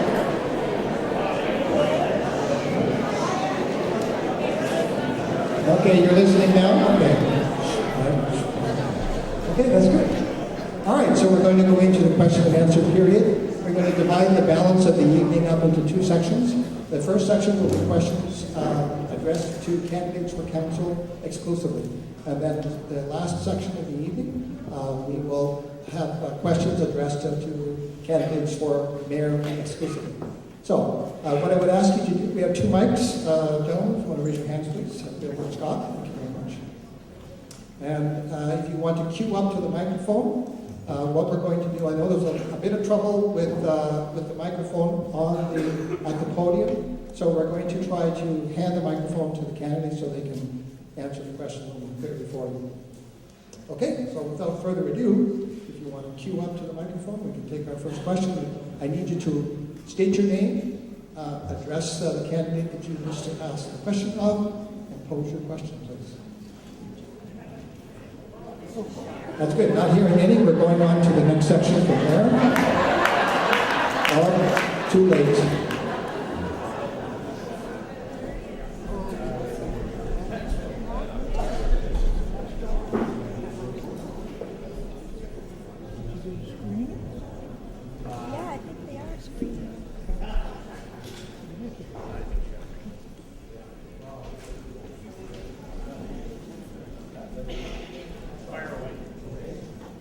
I'd like to know how many of you councilors, or even mayors later on, are for pro-new business. And I mean new business because we cannot continue what we're doing now.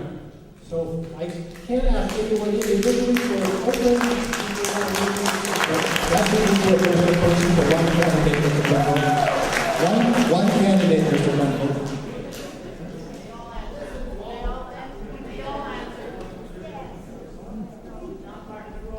That's right. Let's go.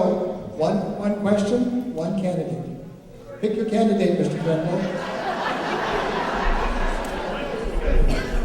I got an answer to that. Since I'm the only one standing up, and I can get 25 more to ask the same question, so I'll start at the beginning, Mr. Baudouin and the rest. Please follow and ask if you want to ask the same question.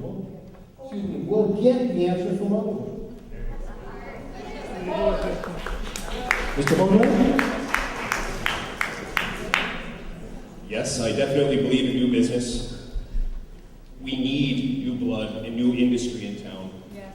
With new ideas, it's a necessity. Without it, we're going to be gone. How are we going to do it? We have to address our 1950s era bylaws from the bottom up. And this is something that is not glamorous, it's not easy, and it's going to be very time consuming. And that is a major job for council in the coming council. We have to do it, and if we don't, we're going to be stuck with a lot of the same anchors that have held us back till now. I hope that answers you, sir. Thank you.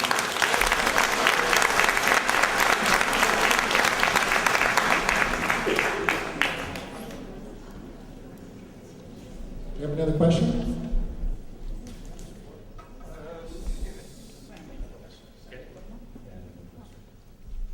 Why are you screaming? Why? Why are we doing that? Making sure that everybody in the assembly knows who the candidates are. We think it's only courteous to know who's asking the question. And it's not a debate, so we don't want it back and forth, and we want to know that we're not going to ask libelous questions. That's why we're screening the questions. No, we're not lawyers. This question is for Sandy. She brought it up. Sandy Philman. And your name, sir? My name is Don Ketchum. I'm a retired chartered accountant. Okay. Ask your question, please. The council commissioned a report, probably very expensive, from KPMG. Included in that report and in the newspaper report was the statement that the cracks in the pavements, specifically Spine Road, I remember, that spending $80,000 to seal those cracks would extend the life of the pavement by many, many, many, many years. It wasn't done. I emailed council about it, asking why it hadn't been done, and was told it was going to be done next year. Well, it hasn't been done, and now it is now 4 years later. So, do you have a question, sir? Yes, this to Sandy, she brought it up, she mentioned it, I want to know why it wasn't done. Thank you for your question. I did bring it up because I wanted to prove a point that a lot of people think that when they see Public Works out doing things like that, crack filling the roads, that it is a Band-Aid, and it's not. It really is about their infrastructure. I think, I'm going to take a guess, the reason why that road wasn't done is because of future development, and the road is going to be dug up to bring the services to the lots that Don Chris Morris is building. So from the conversations that I had with our CAO, I believe that was the answer that he gave me when I asked about that road, because it is a terrible road and it absolutely needs to be done. So I'm hoping that in this next year, when the services are brought to those lots, that road will be torn up to get to for all the services, that it will be the next road that's done. But I can't say that because I have to wait, or whoever is on council has to wait and see what's brought forward by the head of Public Works, by Sean McGee, our manager of operations, to see they prioritize, not council.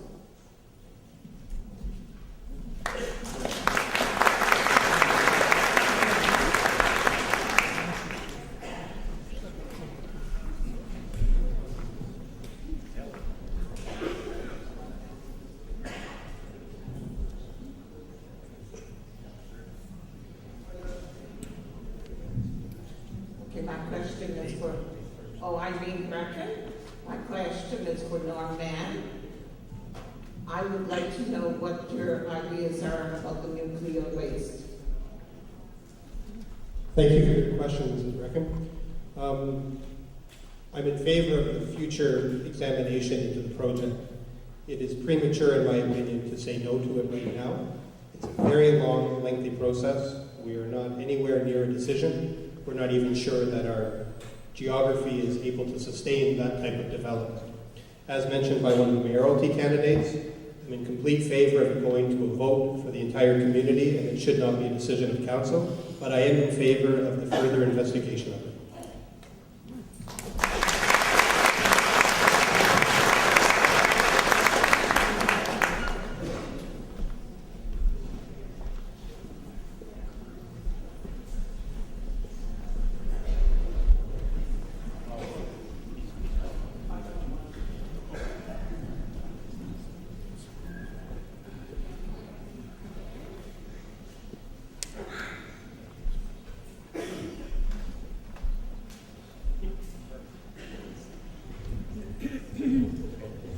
My name is Joe McMillan, and my question is for Connie Nikiforuk. I hope I'm pronouncing your name right.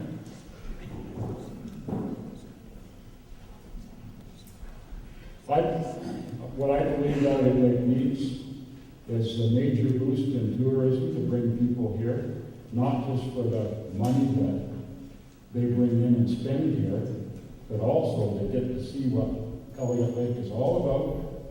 And that could possibly influence them to move here in the future, make this their home, right? Do you have any thoughts on that? We also, something else we need here too is cheap accommodation.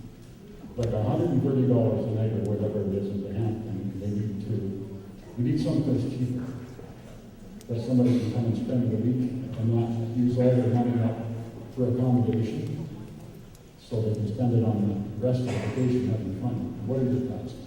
Thank you very much. Yes, I think that tourism is something that we can continue to develop. I know that when I sat on the Economic Development Advisory Committee, we did do a strategic plan, and within that strategic plan, it is including the tourism component, and that there are various areas that we are looking at tourism. We do look at outdoor tourism. We have our trails, we have our ice fishing. We have all kinds of opportunities here that are mainly outdoor related.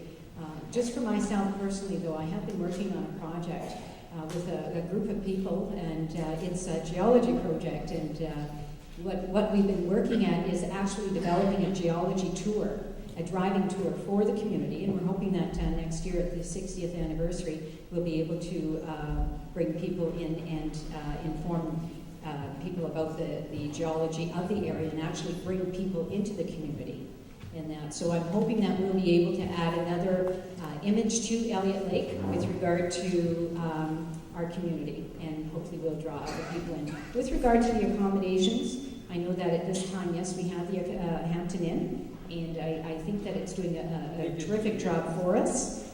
With regard to actually building another accommodations, that's going to be built, I believe, on demand. In that, so if we have, we have our plaza coming in, we have our visitors coming into the community, expanding our tourism, and that when the need is there for another accommodation, I'm sure we'll be able to fill the accommodation. Thank you.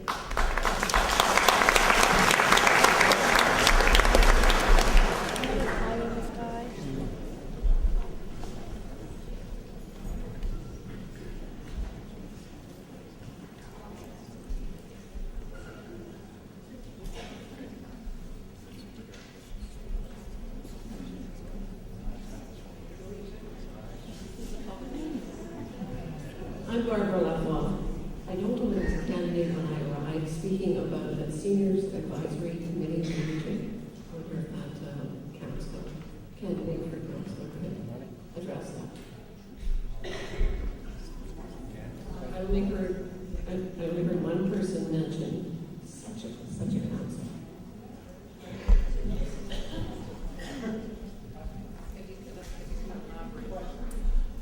I turned it off. On the Seniors Advisory Committee, and that what I'm suggesting is that we actually add another component to the committee structure for the City of Elliot Lake, and that would be the Senior Advisory Committee. It's surprising to me that with our Elliot Lake retirement as a destination, and that we're bringing retirees into our community, and at the same time, though, we are providing affordable housing. But that seems to be the only service that we are providing. And I'm looking at actually expanding that so that we have a committee that we can have made up of, say, our medical community in the city, other senior interest retirement groups that are, say, such as the Renaissance Center and Elliot Lake Retirement Living. So we can actually have a committee that we can sit down and find out what is needed with regard to providing essential services in the community. And so that's what I'm hoping, and open that communication up and tell us what we need in order to provide that true aging in place. What's happening is we're bringing retirees into our community, and then I believe, I can stand corrected on this, I think the average stay is 8 years. And then people are having to pick up and leave because they're requiring further services. So what I'm saying is, instead of having people leave, have those people remain in our community and provide the services that they're leaving our community for. So I'm hoping that we'll have a good communication with senior needs and be able to actually have that committee set up. Presently, we do have a youth advisory committee. That youth advisory committee has been in place with the city for a fair number of years. They are allocated a budget on a yearly basis. So I'm hoping that the senior advisory committee can also get to that same stage and also be allocated a budget. And hopefully with the Renaissance Center, instead of having them come to council and ask for money to keep their center going, that maybe we'll be able to have some type of collaboration with them and be able to work along with them also. Hi,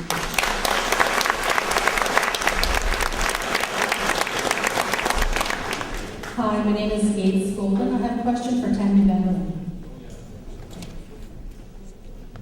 Is she standing up? I'm standing up, that's good.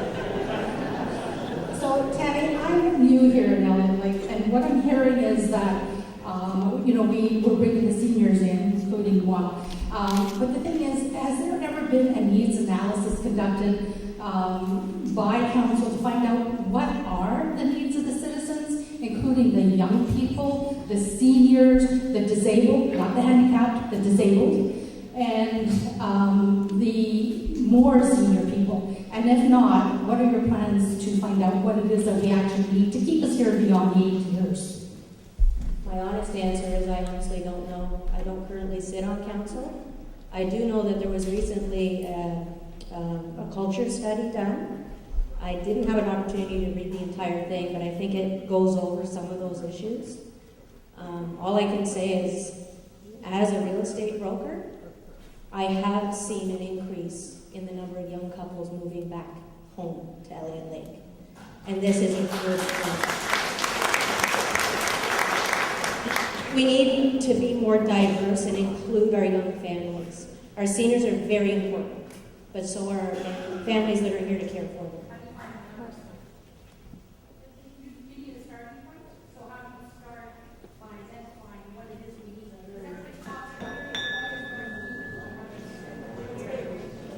I'm sorry.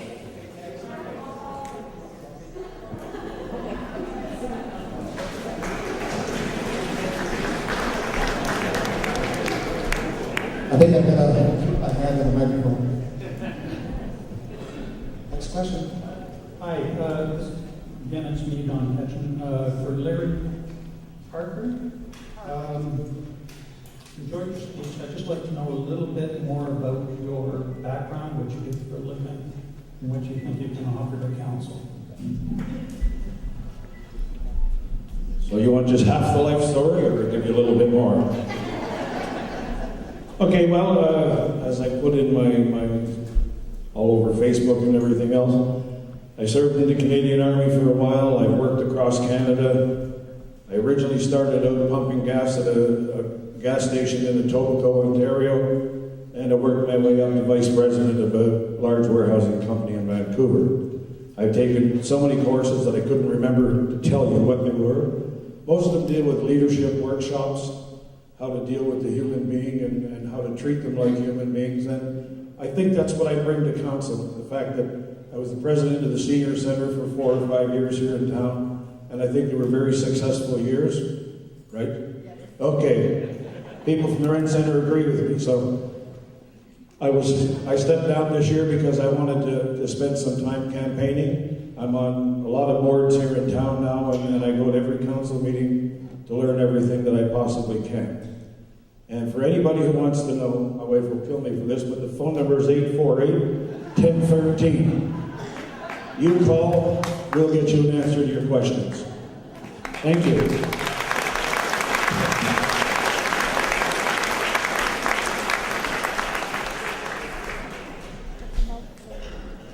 Hi, my name is Lisa Mascott. I have a question for Tom Turner.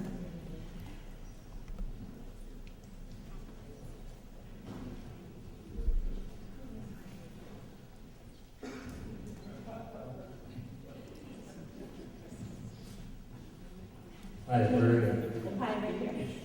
Okay, so you talked about needing to expand the economy of Elliot Lake and create more jobs.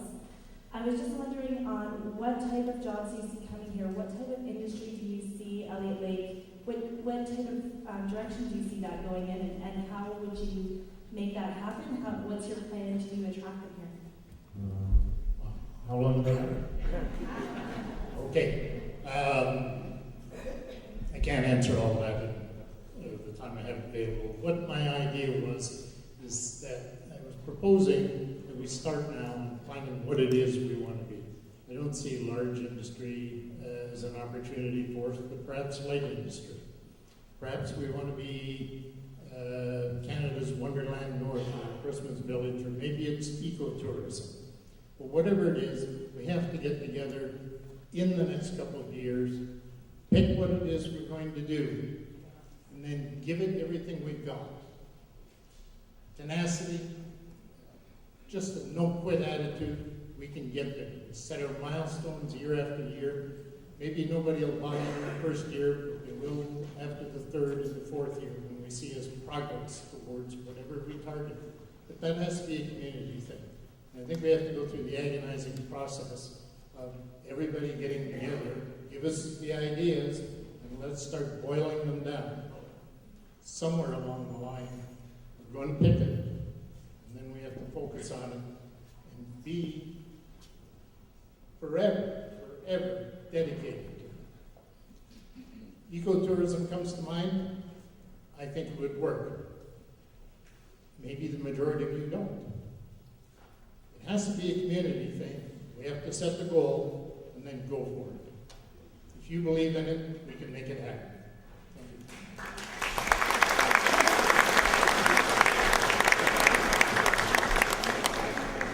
Good evening. My name is Kay Makustra, and I have a question for Senator Moore. Many candidates have talked about doctors visiting the ER. How do you feel about a walk-in clinic? And what about recruiting more doctors? We'll need them if we have a walk-in clinic, because waiting 6 weeks to see your doctor, clearly we don't have enough doctors.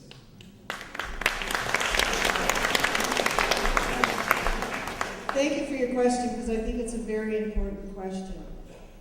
I can't speak on behalf of the doctors and say that I think they have to go and bring us a walk-in clinic, because I can't tell them that they need to work more than they already do. I think that, I'm not sure if you're all aware that we have started our physician recruitment, but we're not really calling it physician recruitment anymore. We're calling it health professional recruitment, because we need not only doctors, we need every part of the healthcare field, because we have an aging population as well in our healthcare field that we are going to have to replace within the next 5 to 10 years. So what we need to do is to work together. We need to talk to the family health team and ask them, and we need to lobby the government. If it's money, if it's locum doctors we need to bring in, be able to do after hours clinics. I agree. I agree that a lot of times there's people at the hospital that could be taken care of at an after hours clinic, and that it's taxing on the hospital staff, it's taxing on the system, and there can be a better solution.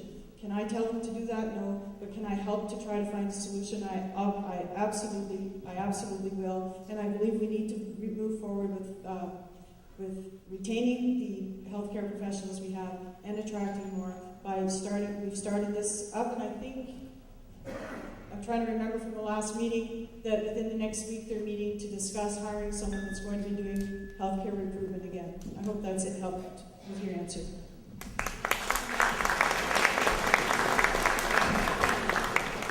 Good evening, my name is Chris Mascott. I read in the paper recently that council had passed a resolution to approach Mr. Nazari in regards to opening another mall or exploring an option and negotiating that with him. I think many of the citizens were a little bit questioning the wisdom of that. So I'm just wondering for Mr. Sear, seeing he's going to be manager of the new food land and this was in the old mall, if he had been on council at that time, what decision he would have made and why.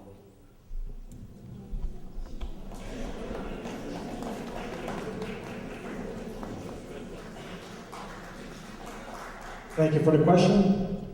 Now, this is how do we start? We dealt with Mr. Nazarian for 8 years as a landlord, and he was never at one, he would promise us the moon one day, and the very next day he'd close the elevators off and not allow our customers access to go to the roof. Like, he's not a man that could be trusted under no circumstances. So, for anybody to even think of that idea, for even to consider having him build us a mall, no. And I know for a fact that most of the tenants that they were thinking would not sign with him. We've dealt with him. We know what he's like.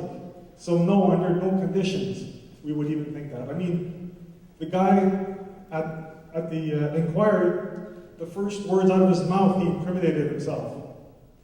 So you can't trust somebody who doesn't deserve trust. And that's my answer.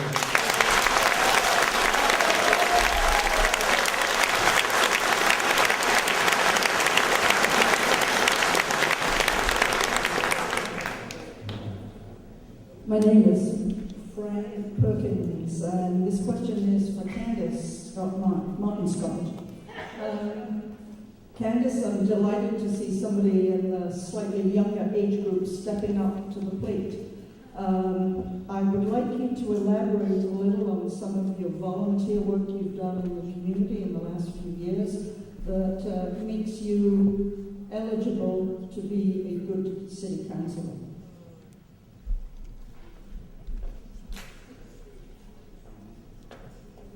I've been involved with the board of directors, with the Counseling Center of East Algoma, as well as the North Shore Community Legal Clinic. I've been past chair of both of those boards as well. My most recent endeavor has been with North Shore Search and Rescue. I've been a member of their board of directors as well as Elliot Lake coordinator, and I've worked over the last 4 years to get that team up and running here in town. I've been volunteering most of my life. Beginning with the Special Olympics, I volunteered when I was in Sudbury away from school, and it's something I will continue to do, and it has given me valuable insight and offered enormous learning opportunity to learn, and I am now in a better position to operate an organization, and I understand what leadership and working together entails and how to get the job done.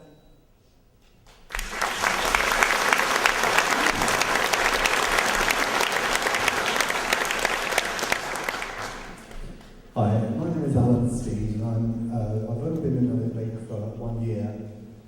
Best decision I made coming to this wonderful place.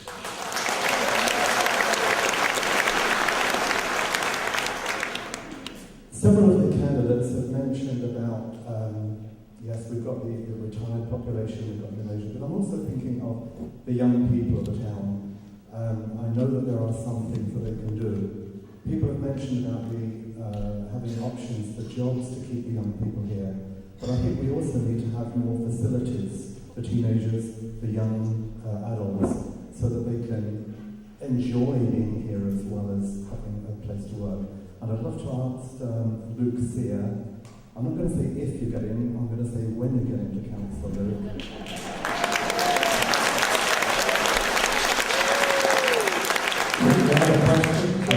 I'd like to ask if you could just address what plans you personally would like to encourage for our young people who are our future but are also our present. Thank you.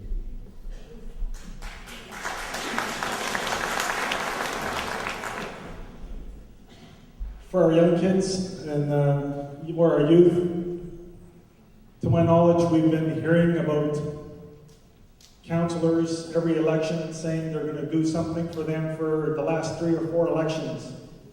And it seems like it never gets done. So when are we going to stop talking about it and actually do it? Like, how many hundreds of thousands of dollars disappeared in White Mountain, but yet our kids are still have nowhere to go. And then we wonder why they break and enter places, because there's nobody to supervise them, they don't have anywhere to go, so they're going to find something to do with their time, and that's not what we want. I mean, if we can spend hundreds of thousands of dollars on White Mountain, what's $40,000 for a park to keep them entertained and safe?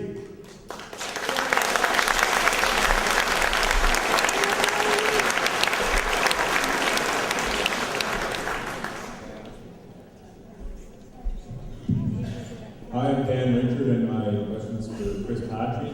I'm going to plagiarize Lisa's question a little bit here. I can't accept the fact that industry can't come to Elliot Lake. I can't accept that. We want younger people to move here. Kevin's son, like he said, I know Mike well, lives in town but has to work out of province. So what are some of the industries that could come to Elliot Lake, and how are you going to entice them to come here?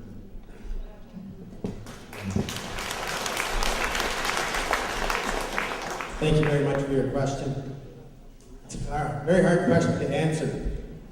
This council must do anything and everything possible to get any possible industry here. We need to continue to work with the NWMO on the Learn More process to try and get them to come forward to the city of Elliot Lake. We have Pele Mountain, who is working with mineral resources of potentially opening mining here in our community to get a lot of our miners back home. Pele is also looking at working with the tailings and doing some remineralization there. Council has to do everything that it legally, and I'm going to emphasize it, legally possibly can. There's a lot of stuff that our hands are tied and we can't just entice them. There's a lot of things that people believe that we can just write a check and bring a business to our community, and legally we can't do that. I'm in favor of bringing any possible venue into this community, any possible business to come forward our community. What people don't realize, and there's an awful lot of information out there stating that council stops businesses from coming. Council isn't allowing businesses to enter into our city.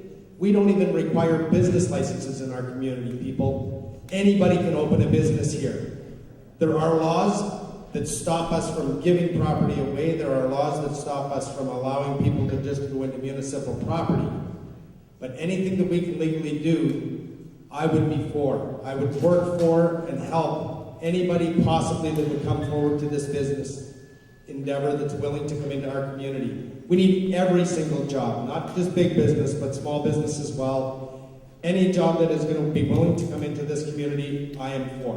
And I will do everything I can to help them get here. Thank you.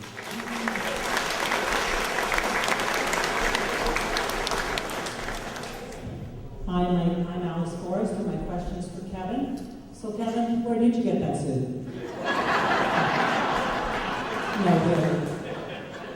We both have adult children that work out of town. I have adult children that live here and all of my children work out of province as well. And what would be some of your suggestions if we can't get these kids mining in the next little while? How can we get these kids home? What can we do as a community? My kids want to live here. They love Elliot Lake. I'd just like to promote the airport a little bit more so that they have a chance at least to travel back and forth to these places. The airport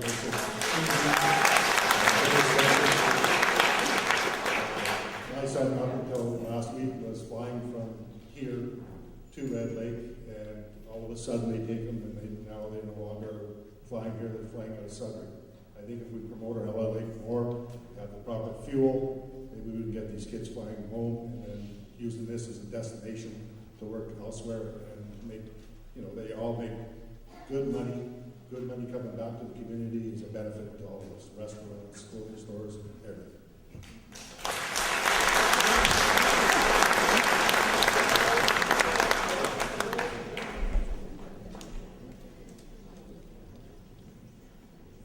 Mr. Baudouin. My name's Hector Sear. You know the song by Adele, Rumor Has It? Well, no, my question really relates to, I've been here for 14 years, and there's so many rumors in this town about what's happening, about this, that, and the other thing. If you become a councillor, what would you do to help us disseminate the real information about certain issues in this town? Because I'm tired of rumors. I want facts. And I think council owes us some feedback. And how would you get this process going so we can get feedback in our newspaper or whatever, so that we can understand the issues? Thank you very much for your question, sir. Now, there's been some talk about the ombudsman issue, about getting truth about what's really going on and looking into the books of the city and whatnot. That would be perhaps one solution. Now, we live in a small community. There are going to be rumors. There are rumors in large communities. That's the nature of a community. But the truth is the truth, and that's it. If you want to know what's really going on in your city, you have to get involved. You cannot accept somebody else's word. You have to accept the truth of what you see. Thank you.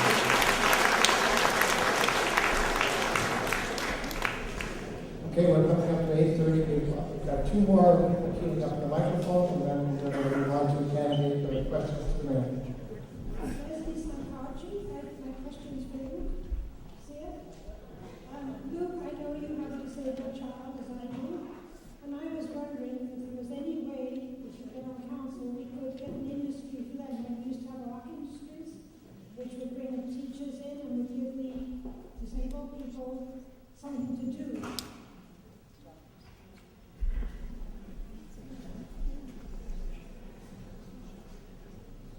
Well, Leslie, I think that's actually a great question, and I'm not sure what the answer is, but I would hope to be able to contact the different levels of government to actually see if there's assisted funding for that, because it's very possible that there may be. And I think that's actually something that council should seriously look at. I mean, we're only as good as how we take care of the weaker ones. You know, Elliot Lake will never progress if we keep forgetting about the weaker of our citizens. We have to take care of each other.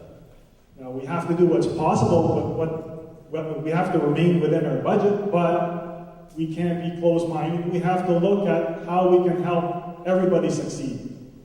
So I think that's actually a great idea that actually we should seriously consider.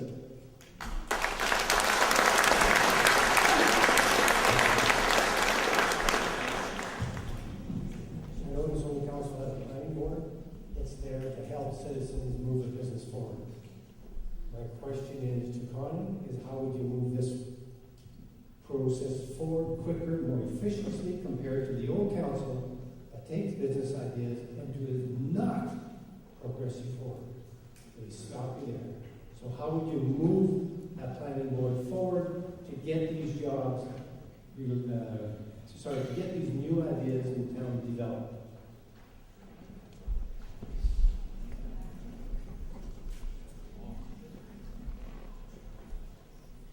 Mr. Kleinfeld, you're asking about going to the planning board as a new business? Is that what you're asking?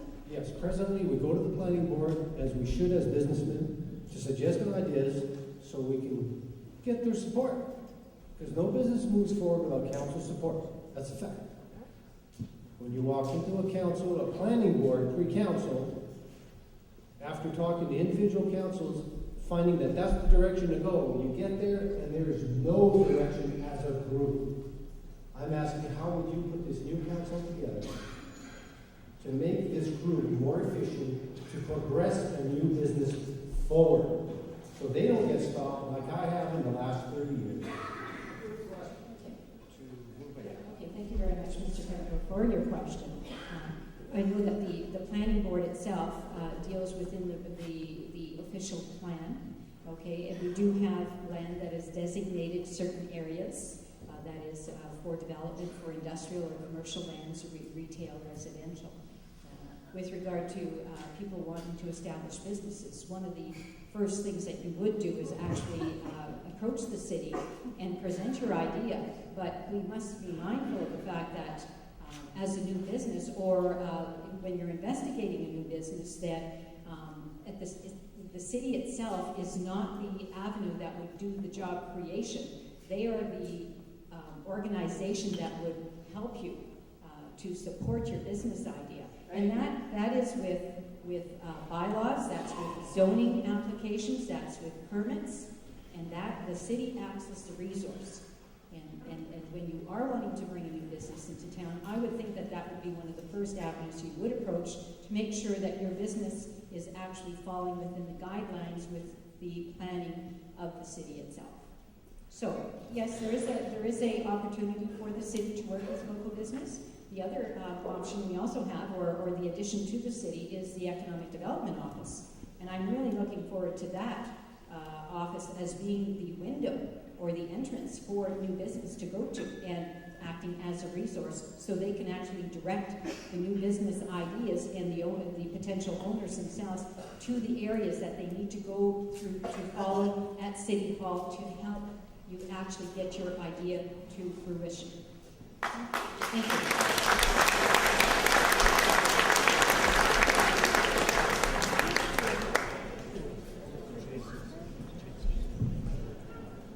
Okay, I think we're going to, as we're moving, we're about half an hour ahead of schedule. We're going to continue on that schedule, so we're going to take 2 minutes. We're going to reshuffle. We'd like to bring the candidates from here to the front, please. And we will now address questions for the next half hour through to 9 p.m. Questions to candidates for mayor. Thank you very much for your patience and your decorum this evening. We'll get started right now. So, Mr. Goulding. Mr. Goulding, you have a question. Yeah, hi, my name is Laura Russ, and I have a question for, at the moment, Mayor Hamilton. Are you standing up, or?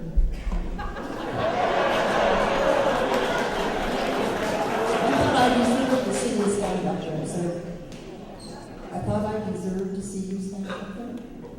And what my question is, it's about snow, and I'm wondering why that you're not able to bring your plow closer to the boulevards on any road. And when after the owners of a house like me clean the boulevard part that we have to clean, which is really the town, you guys come along and put 18 inches of snow right back at us. And I wonder why. Thank you very much for the question. Unfortunately, one of those questions are always going to get in Northern Ontario. We had this discussion about 6 years ago. And if I remember the premise of your question, you had asked whether or not the city of Elliot Lake could actually clean the driveway, which the actual snow was actually plowed. And I explained to you the cost of that would be absorbed. What I do want to say, though, is our city snow removal crews do an absolutely wonderful job. I'd like to take their hands off. This last winter was different. And I went and saw them out there day and night, Christmas Day, Boxing Day, and New Year's Day, because unfortunately snow doesn't pick a specific day. And they did a great job. Can we do better? Absolutely. But we will do the best job we can, and we have the best staff anywhere to do that kind of work. So when you see them, say thank you.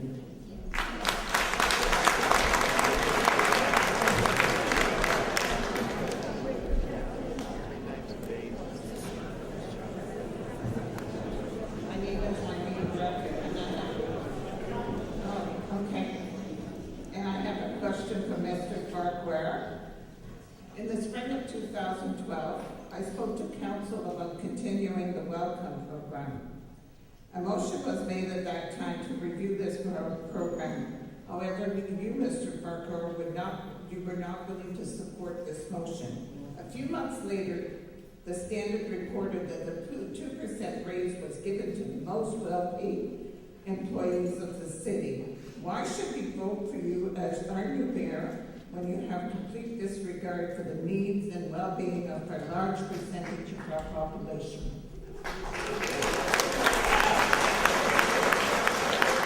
I'm sorry, Irene, before you go for the mic, could you identify that program again? The microphone, or the speakers are pointing away and I'm getting an echo back here. Okay, it was the Welcome program, which was providing bus transportation for the low-income people. Yes. I was in council on that one. Yes, you were. I remember it well. I do recall it. And that was an accident. I did not mean to say that. The reason that I voted against that program was because I was convinced at the time that the program that was being introduced was going to work and be better. As it turned out, it wasn't, and I agree with you. But based on the information I had at that meeting which you were at, that's the position I took because that's the information that I had.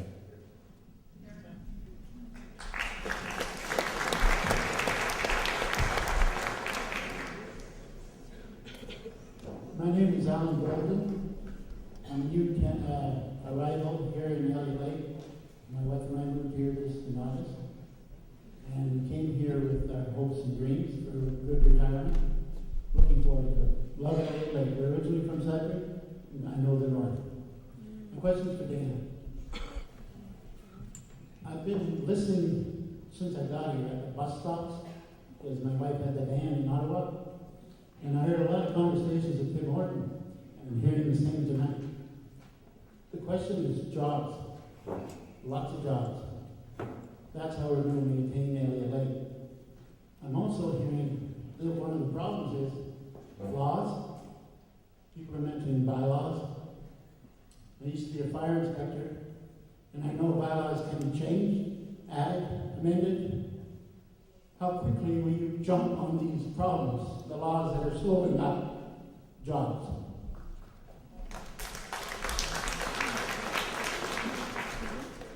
A lot of the bylaws in Elliot Lake are pretty prehistoric, in my opinion. As the economy's changed in Canada, we need to relook at a lot of our bylaws, specifically zoning bylaws, that hinder businesses.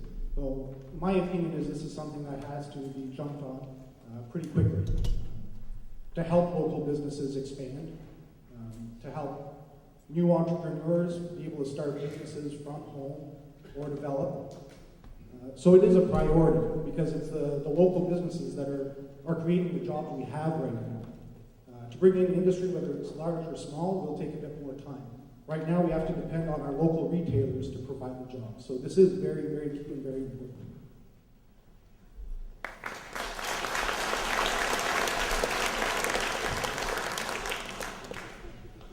Good evening. My name is Uwe Resilius. I'm running for council. My question would be for Dan. If you do, and when you get elected as mayor, will you not take over the city council, or will you do the bidding of the councilors, which were elected by the people, to speak for them? All goes back to leadership.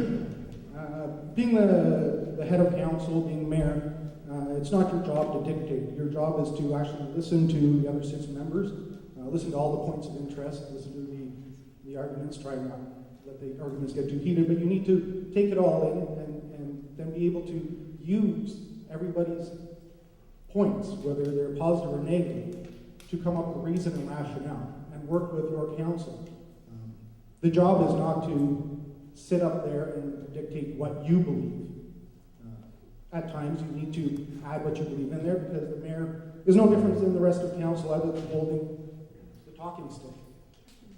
To keep control of council and to keep us working as a team.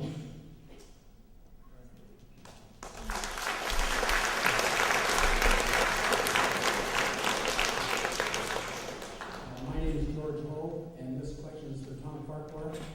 I'd like to preface my question by the point that I think the best decision made in the past council meeting were when they decided that Mississauga Park would stay open. And I am disappointed by the fact that that has not been brought up at this meeting tonight by any of the members there, councillors or the mayors. My question is, how do you see the park fitting? Tom, this is for you. So, how do you see the park fitting into future economic development plans of Elliot Lake? Thank you very much, and you raise a very valid point. Mississauga Park was a success. How it came about was even more of a success.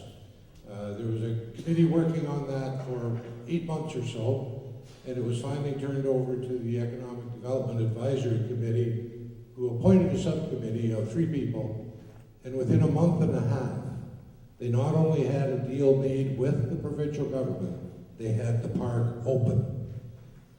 We were fortunate enough to have the proper people to run the park. We were fortunate enough to have the volunteers come forward to do it. And it has been a success, and it's continuing to be a success. And I think it can be one of the building stones to move the community forward. And I would be really remiss, and I don't know if she's here tonight, but one of the people that made this happen from the ground up and is a driving force behind it was Sarah Daigle. And Sarah, you have my deep appreciation, whether you're here or not. So thank you very much for the question.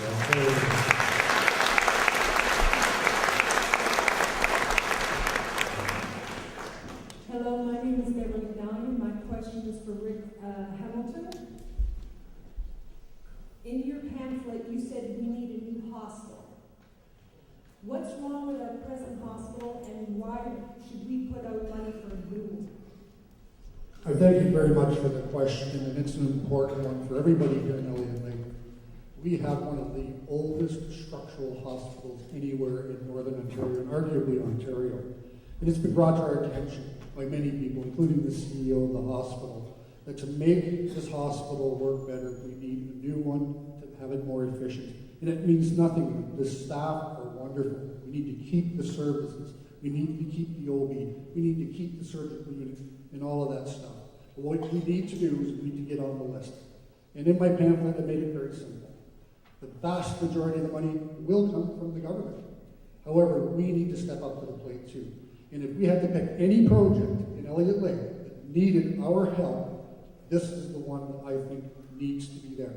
It will dovetail with our long-term care strategy. It will be modern, it will be new. And I believe it's high time we did it. Thank you.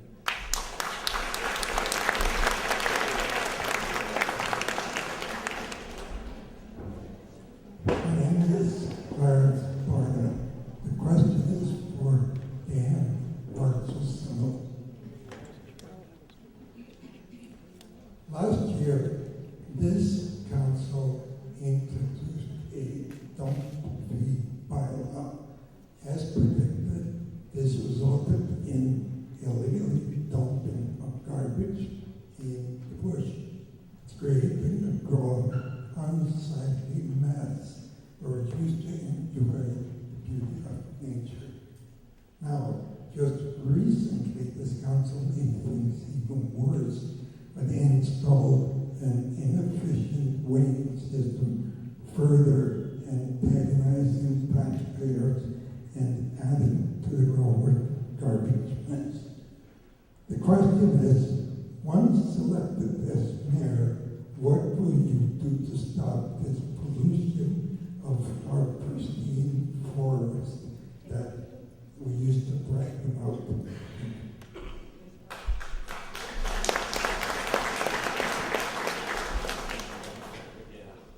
I enjoy the outdoors as much as most people at Elliot Lake. I spend a lot of time on the trails, whether it's skidoo, four-wheeler, hiking, and I have been bringing home a lot of garbage myself that I take to the dump. This is a major issue.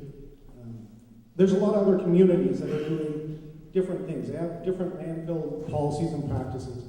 And there's nothing wrong, again, with looking at how other communities do things successfully without choking the public. The dumping fees we have now are ridiculous. If we were to set up a new type of landfill system that pays more attention to recycling, whether it be reclaim of old furniture and other things like this, it stays out of the landfill. If we set up another system that has recycling for plastic, for your metals, that actually leave the town on a regular basis, there's no need to weigh all the garbage. If we can keep most of it out of the landfill, then we don't need to be charging this. I've lived in quite a few other communities and I've never seen anything like this. Again, it's prehistoric the way it's run. You look at places like Petawawa, Pembroke, Deep River, Chalk River, the way their dumps are run, they charge construction tipping fees $10. And they make the construction workers actually take out some of the wood, if it's still usable, and they put it aside for community projects like community gardens to save the city money. They don't charge anyone in the city to dump. It's not required.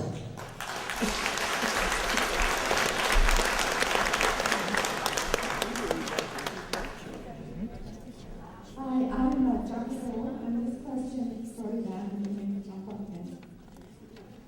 No, Dan. Sorry, Rebecca. What I want to ask you basically, you've answered a little bit of a question in talking about the dump, but I'm wondering, I've heard you speak a lot about green industry and how it can benefit different communities, and I'm sure it can benefit Elliot Lake as well. Could you sort of explain a little bit more about what you mean by green industry? Thank you. About 4 years ago, I went to an industrial expo that was held in Ottawa. I wasn't there for the industrial expo part. I was there for business purposes, to listen to the Dragon's Den crew, Donald Trump. But I stuck around. The only growing industry in Canada and North America right now is green energy. And there's many, many initiatives, and the government has promised to help fund initiatives.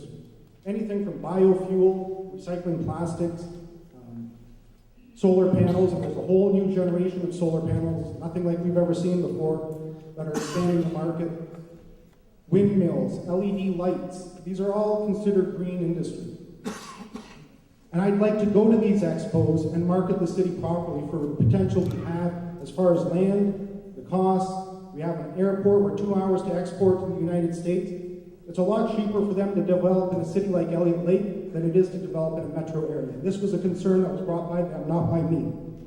So Elliot Lake has the potential to grow. And whether we can bring in 10 industries that create 10 jobs each, or one industry that creates 100 jobs, I don't care. Jobs are jobs, and we need to bring them here.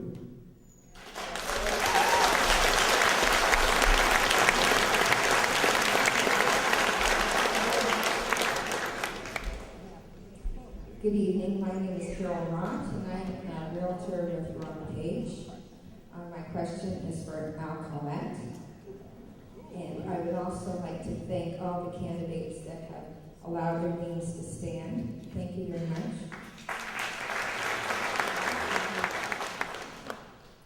I understand, Mr. Collette, that you're on the Accessibility Committee.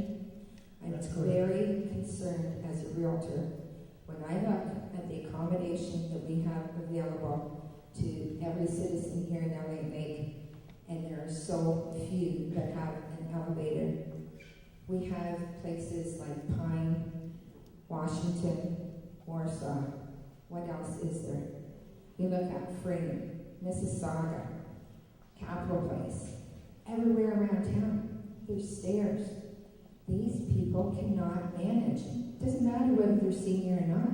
There's knee problems, hip problems, and so on. What are we going to do about this? What can your committee do to help with this accommodation epidemic that we're about to have? Because some of these people are getting older and older, and even the younger ones. Where are they going to go? Thank you, Carol. I would like to address that. I am chair of the Accessibility Committee here in Elliot Lake. There is provincial legislation that in the year 2025, there shall be no barriers to people with disabilities. We have our committee, Disability Committee, has conducted audits of a number of our municipal buildings. We have identified issues over and over again, and that's fell on deaf ears, unfortunately. Council has not been efficient in conducting the needs of the disabilities in town. One area that appalls me, we had two businesses in this community, an existing business and a new business, that wanted to put in a handicap ramp to make it accessible. This city's bylaws charge that person to lease the sidewalk. That is totally unacceptable. Totally. We have to move forward with these people that have disabilities. We are an aging population. We have to comply with the law. And let me add this. By the year 2025, if you are not in compliance with the law, you will be fined $50,000 per day for non-compliance. We have to start doing this. Thank you.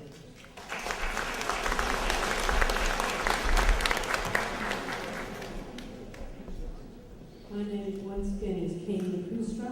Question for Al Collette. When elected, what will you do to encourage the council to improve the bus system? Right now, they stop early, and on Sundays we discriminate against non-drivers from going shopping or going to church. Absolutely. I think what we have to do is have a proactive approach and listen to our citizens and find an acceptable answer to this. As you all know, if we increase the bus hours, it's going to cost dollars. We have to sit down and communicate with our seniors or our citizens and find out how we can get an acceptable measure of these buses.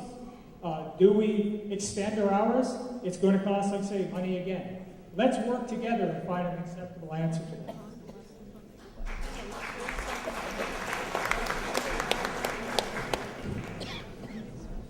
My name is Pierre Edward.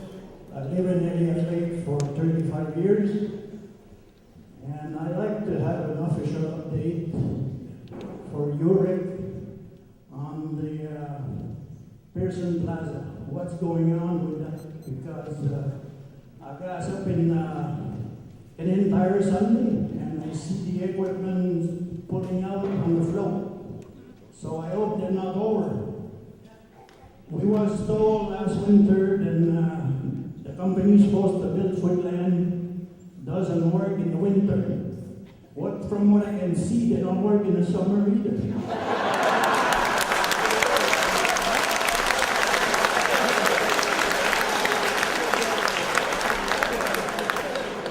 Thank you for your question, Pierre. It's always interesting to have a question from you. Pierre's been here for 35 years and he's got a lot of experience with Elliot Lake. Pearson Plaza, we went out for an RFP. That's a request for proposal to actually build a new shopping center. That has slowed down.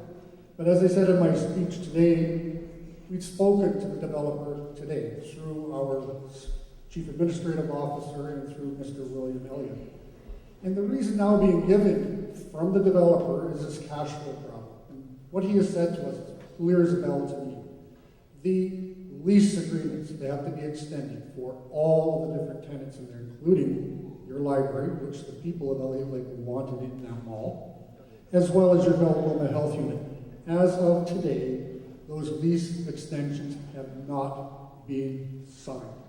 What that causes is a problem for the developer, because he can no longer go to the bank to get the money he needs to pull this off. So I say to the people on the library board, and I say to those on the Beltwoma Health Unit board, get those leases signed so we can get the money to that guy so we can get this mall built quickly.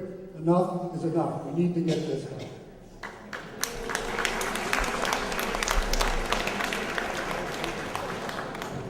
Okay, it's actually 2 minutes to 9, so we've got 4 questions on the floor. And that's it. My name is Dan McCambridge. I have a question for Tom Farquhar. As in the case of Pierre, another serious concern that's been mentioned many times this evening is the development of the lake lots. And also, in support of what Pierre's saying, is there seems to be a lack of transparency. We're not hearing anything whatsoever about what's going on. It's such a serious matter that most of the candidates have mentioned it, as part of their flagship mandates, yet nothing is being told to any of the citizens of Elliot Lake about what's happened. The question to you, Mr. Farquhar, is what, in your opinion, has been stalling the process, and what do you intend to do about it?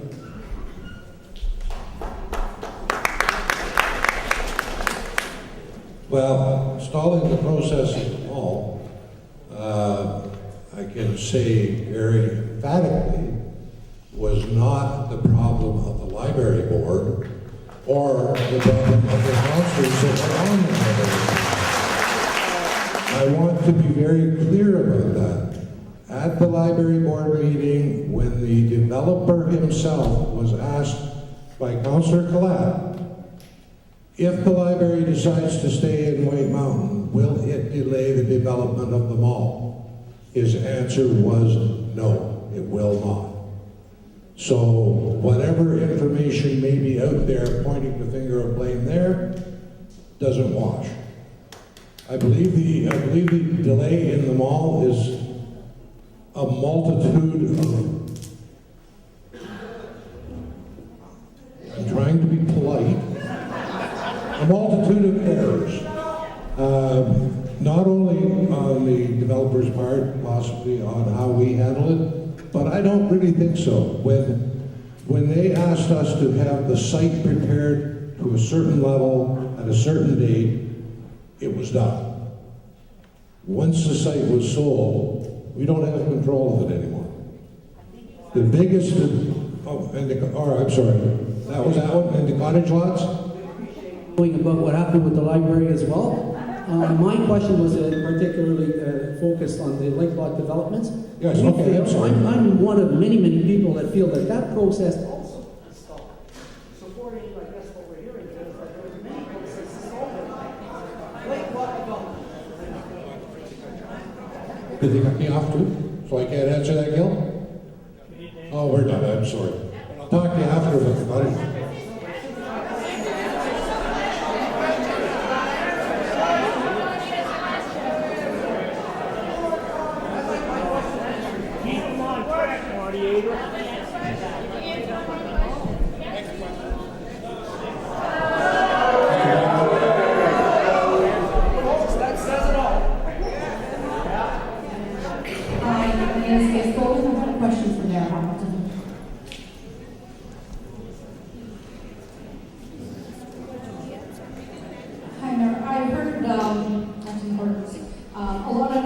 people who leave Elliot Lake to go to Sudbury, Espanola, and the Sioux to do some shopping. So do you have a number in terms of dollars as to how much money Elliot Lake loses by all of us leaving Elliot Lake and going elsewhere?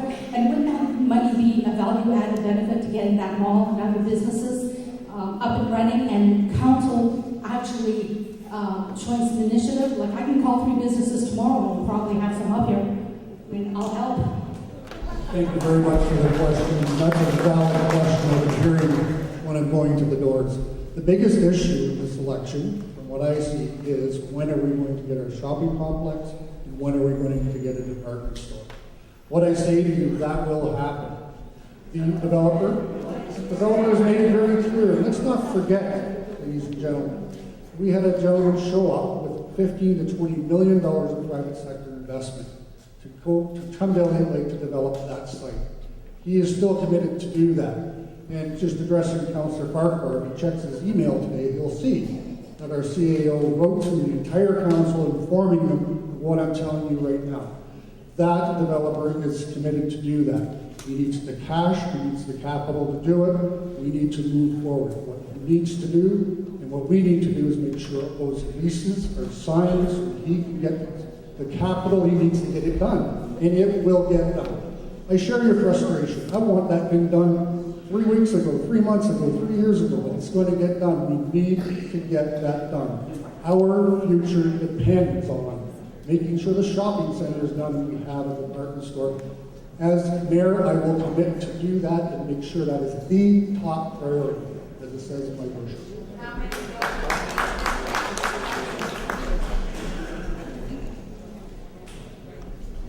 Am I on? Yeah, I am. Before I ask my question, I would really, I'm considered to the old timers that have lived here a long time to be a newbie. But I've been here 15 years, and every time it comes to election time, maybe something nice, folks, I always see so many people running. This warms my heart. It's because we all love Elliot Lake, and they are willing to put the time and the effort into it. So thank you all for running, for giving me the time.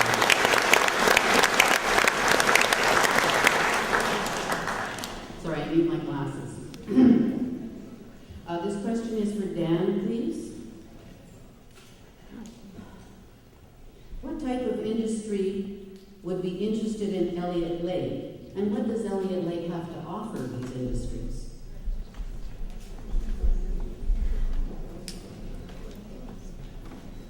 Elliot Lake has a lot of space, a lot of land, industrial areas that are already cleared and ready to go. We are a lot cheaper to develop here in northern Ontario than it is to develop in southern Ontario. And again, the largest industry growing in North America right now is green energy industries. And there's a multitude of different aspects. Canada has set out, along with any other country that's part of the United Nations, to clean the air and head towards green energy. In Europe right now, most countries are sitting at between 50 to 99% clean energy. Canada is at 3%. So a little bit of mud in our faces over here. So we need to push the government to help continue forward with green energy.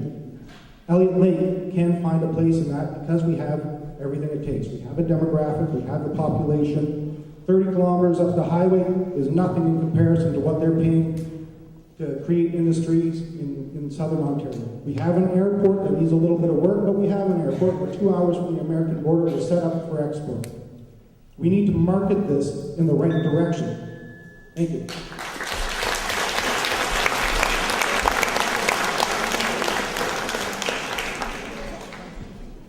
My name is Elliot Lake. This is a question for Mr. Hamilton.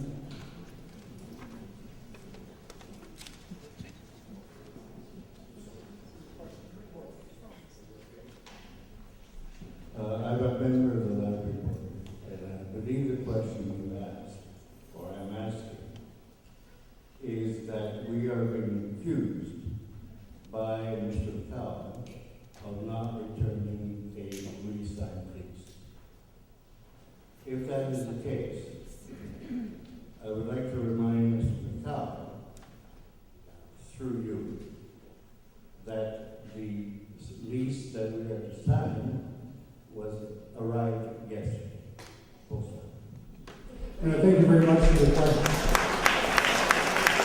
what I can say to you is that the development said this, and thank you for your service on the library board, Mr. Denmark.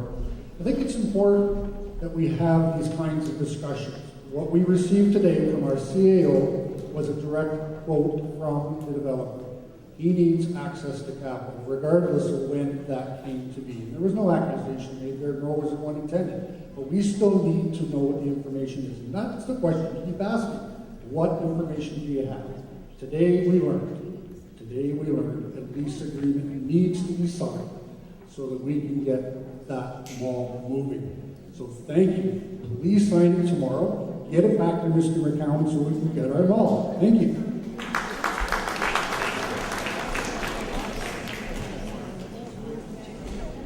My name is Jane Savage.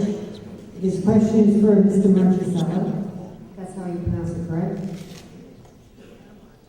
You mentioned in your speech that all our bylaws are prehistoric. I was wondering if you could at least pick out 3 that you think should be changed.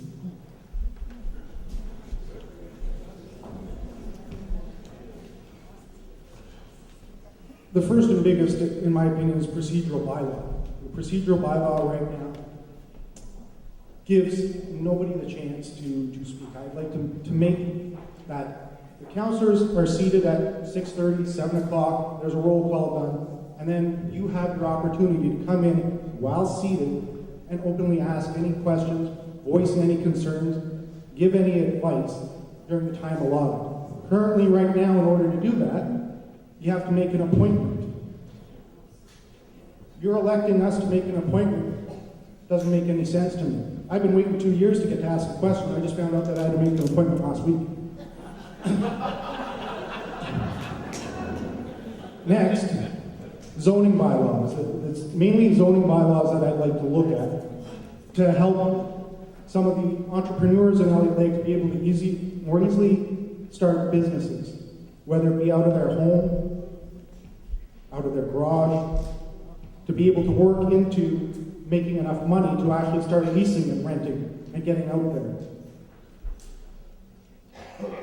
As for a third, these are just the 2 that I'm mainly dedicated to at the moment.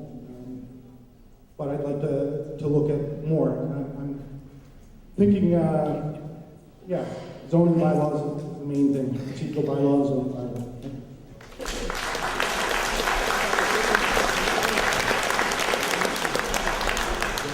Hi, my name is Vince Sushi, and I work for a website called ElliotLaker.com. And first of all, I want to thank all the candidates and everybody that came tonight, because this is what makes me proud to be an Elliot Laker. My question is for Mayor Hamilton. It is, how would you rate your performance over the last 4 years, and if you could do anything differently, would you? Thank you, Mr. Ucci, for the question. And it's not a matter of rating performance, it's a matter of putting in the time and making things work. I got to tell you, it's been a very challenging 4 years, Mr. Ucci, as you're well aware. All the citizens of Elliot Lake shared in all of the different ebbs and tides we had in our community, including the tragedy. But I'd like to think that moving forward, we did a wonderful job trying to bring our community back together as best we can. And I attribute that to each and every one of you, including you, Mr. Ucci. I know you spent a lot of time working with the young people to make sure that they were taken care of, working with all of the different groups and organizations to make sure that this city not only healed, but we could be proud of. And I'll say, my performance is your performance. You did a wonderful job, and the council and my performance followed that along. So thank you very much for the question. I think it's a wonderful one.